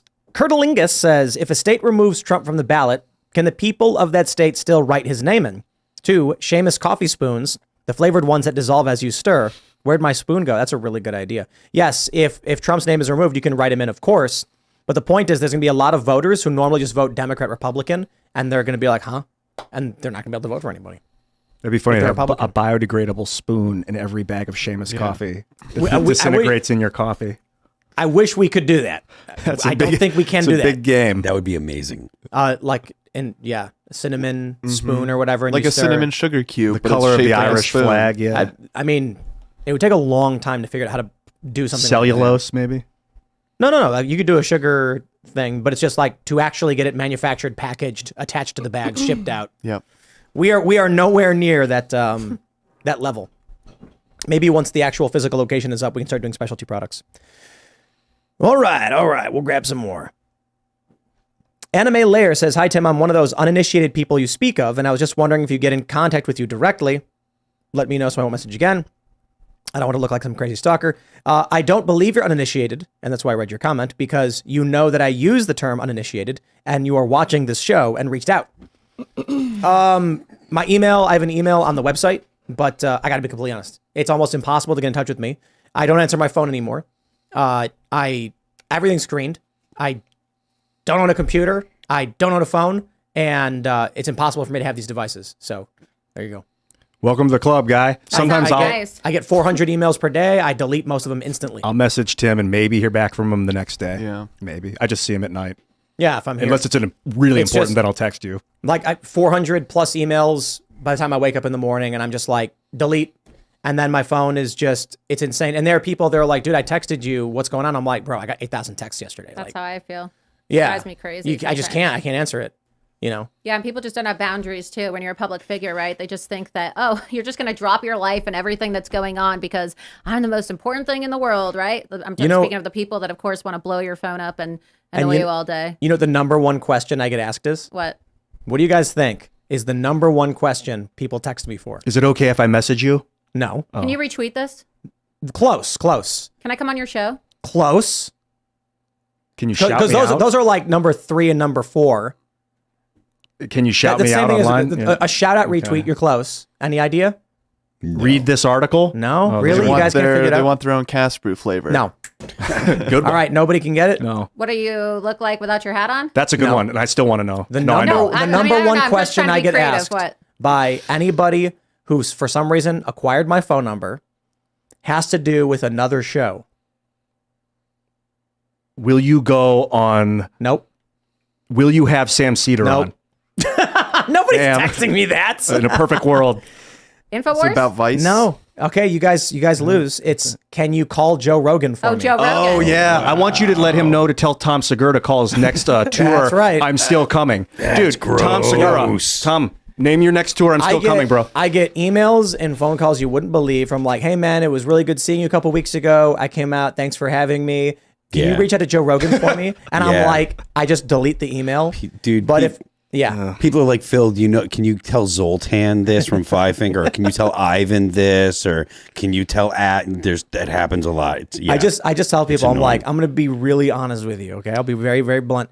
What do you think would happen if every time someone asked me he'd block you instantly to reach out to Joe Rogan, he'd block you? He'd have to. Right. I'm just texting Joe nonstop. Like, you know how many messages I've received since I was with President Trump? Can you talk to Trump for me? It's crazy. It's like all of a sudden, I have a photo of President Trump, and now I probably had, and this is no exaggeration, and I still haven't even gone through all my messages. I mean, if I look right now, how many is it? It's crazy. It's like, dude, I 1,247 unread text messages, and it's like, can you get me a meeting? Can you do this? And I can't reply. This is why everyone's like, why don't you get Trump on the show? We would love to have it. It's because I am not going to go to all of the people we know who are in Trump's circle and be like, hey, talk to Trump. It's not happening. Yeah. Like when Don Jr. was here, we would of course, we always love to have your dad on. If it happens, it happens. But we'll go through the normal channels, and I'm not going to pester everybody. But it's a lot. And the funny thing is, it's like, I don't talk to Joe. Like, maybe a couple times a year something might come up. Like we were in Austin. I was like, hey, what's up, buddy? and that's about it. It might be something random, like an article comes out about Bigfoot, and then I'll be like, I just have to share this with you, dude. So Tom Segura's tour is called I'm Coming Everywhere. Hilarious. I want his next tour to be called I'm Still Coming. I just got to get the message through to Tom. So can you message Joe Rogan and ask him? That's right. Yeah. Okay. Let's But read some more. you'll notice if you start doing it's not personal when you don't get responded to by people that are on TV. It's just it gets so big so fast that and you want to maintain still like a normal human life. It just becomes overwhelming, because people just don't really understand how unrealistic their requests are, right? Like I get asked all the time because I'm really good friends with Roger Stone. Oh, can you get Roger to come speak at this event? Can you get this person to come speak here? It's like, these people have speaking fees, right? A lot of people don't seem to understand the sacrifice that you're asking somebody to make by, harassing and badgering another person to come attend an event. And there's just no personal boundaries, I feel, when you're a public figure, and it's hard to kind of have that life. It's very overwhelming, and I struggle with it. I'll tell everybody really this, do. Everyone always wants to go on Joe Rogan's show. There's a lot of people I think who would do really, really well on the biggest podcast in the world. But the first thing I told Joe before I went on his show was, hey, man, I'm never going to ask you to go on your show. Yeah. You hit me up anytime you think I'm a good fit. And he was like, no, it's cool, man. We'll figure it out. And that was it. And then he called me back like an hour later, like, hey, man, actually, can you fly out this Friday? And I was like, that's in 2 days. Yeah. And then, my attitude is very much, you got to understand how many people, everyone is trying to get something from someone else because they think the key to their success is another person, but it's really just going to be you. I will say something really fascinating as you get older. And you notice the people that you knew and where they end up and where some people don't end up. It's just like an interesting thing to reflect on. I'm young. I remember how I viewed all the people in the world who were doing great things and how I felt about it. Right. And now where I am now doing this show and everything. But what's always amazing to me is seeing people from my neighborhood when we were kids who were just some random kid being a pro skateboarder or a rock star. And then someone being like, oh, you realize that dude in the band, like he's signed to a major label deal. Like they got like 100 million. I'm like, whoa, damn, John's doing that. That's crazy. I don't even think about these people anymore. It's like a crazy thought. That's cool. It's cool. But a lot of this stuff is like, you can look back at everything they did and you're like, oh, I see how they made it there. They did the work. Some people get lucky. Don't get me wrong. Yeah, like getting your big break, people seeking that big break where you get put in the spotlight and 100 million people see you. It's up to you to make something of that big break. Rogan did that to me. You know what I mean? I had 300,000 subscribers when Joe asked me to come on his show. And then I jumped up to like 600.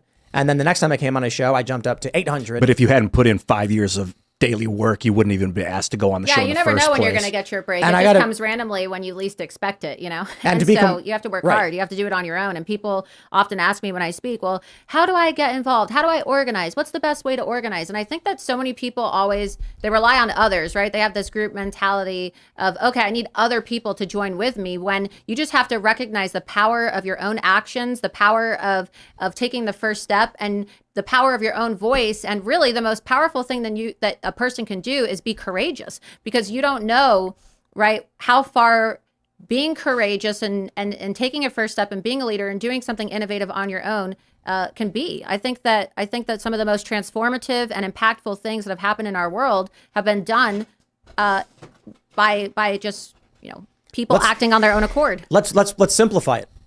One day, Laura Loomer decided to go hire some illegal immigrant workers at a Home Depot and go to Nancy Pelosi's house. There's no barrier for entry for that. There's no gatekeeper. There's no industry. Right. Literally, Laura, this is why I say when you handcuffed yourself to Twitter's door. By myself. No one went with me. You have done things that have generated more press than billion-dollar PR firms could ever wish for. Yeah. One of the reasons why they ban you. But it was funny because when they banned you from Twitter, and then the next thing we know, all these journalists are like, Laura Loomer has handcuffed herself to the door of Twitter. You were the top trend in the world on Twitter, on a platform that just tried to remove you.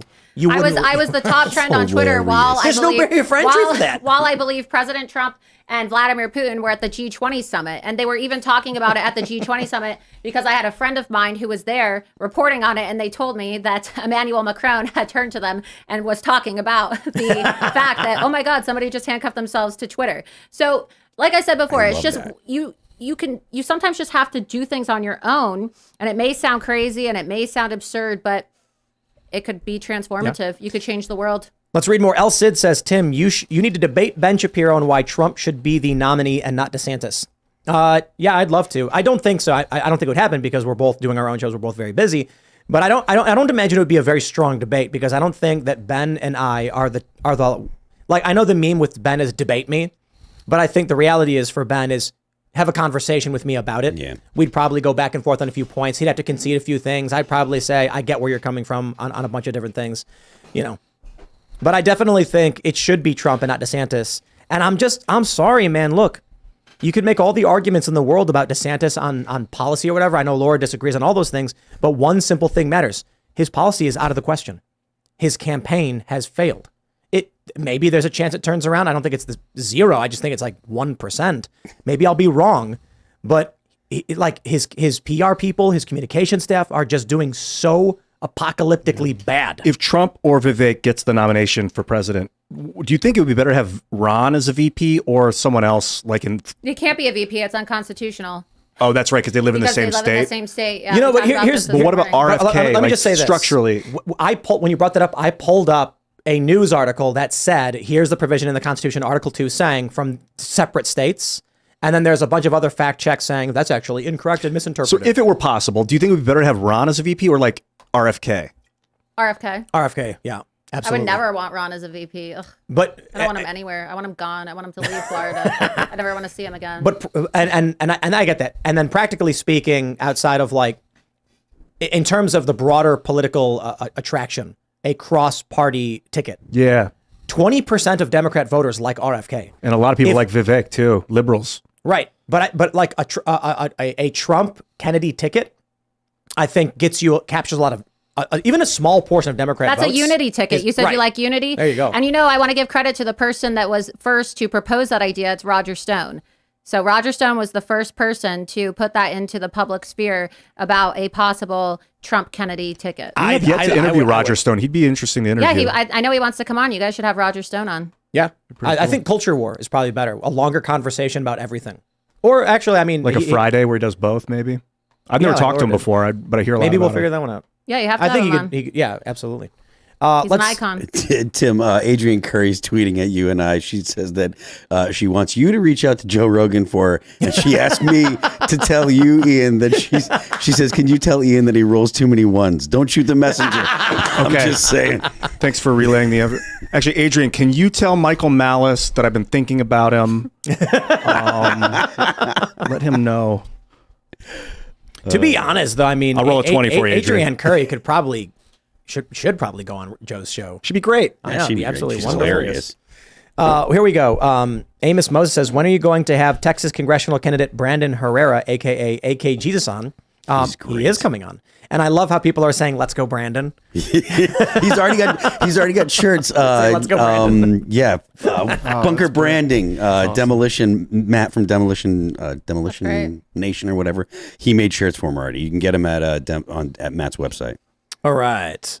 Before we close the show, I'd like to ask you about your book a little bit. I don't want to override Superchats, but I do want to know what's in there. Oh, yeah. So my book, I don't know if people can see it all there, if I should grab it, but it's called Loomer. Do you want me to grab it? Or they can see it. Yeah, I can see it when you're monitoring it. Yeah, so it's an autobiography, but it's also a historical really documentation of how we got to this point in this country with the cancel culture and the deplatforming movement. From my perspective, as a canary in the coal mine, I was one of the first people to really be deplatformed and digitally exterminated everywhere until I got my Twitter account back in December.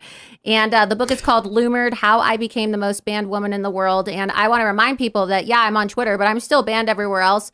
I'm still banned on PayPal, GoFundMe, Venmo, Cash App, Instagram. I don't think most normies, I don't think realize exactly how much crap Laura's had to go I didn't through. know, to be honest. Like your average person how doesn't much I've know. done too, right? Well, I mean, because people just say, "Oh, that," they read my Wikipedia page, which reads like a serial killer's. Actually, there are serial killers that have better Wikipedia pages than me. but the stuff that you've done is all kind of hilarious and awesome. But it's been impactful. It's actually changed. It's actually changed the political course of our country. I mean, people don't know that my undercover investigative work in the Clinton campaign was utilized during the debates and actually helped facilitate President Trump getting elected.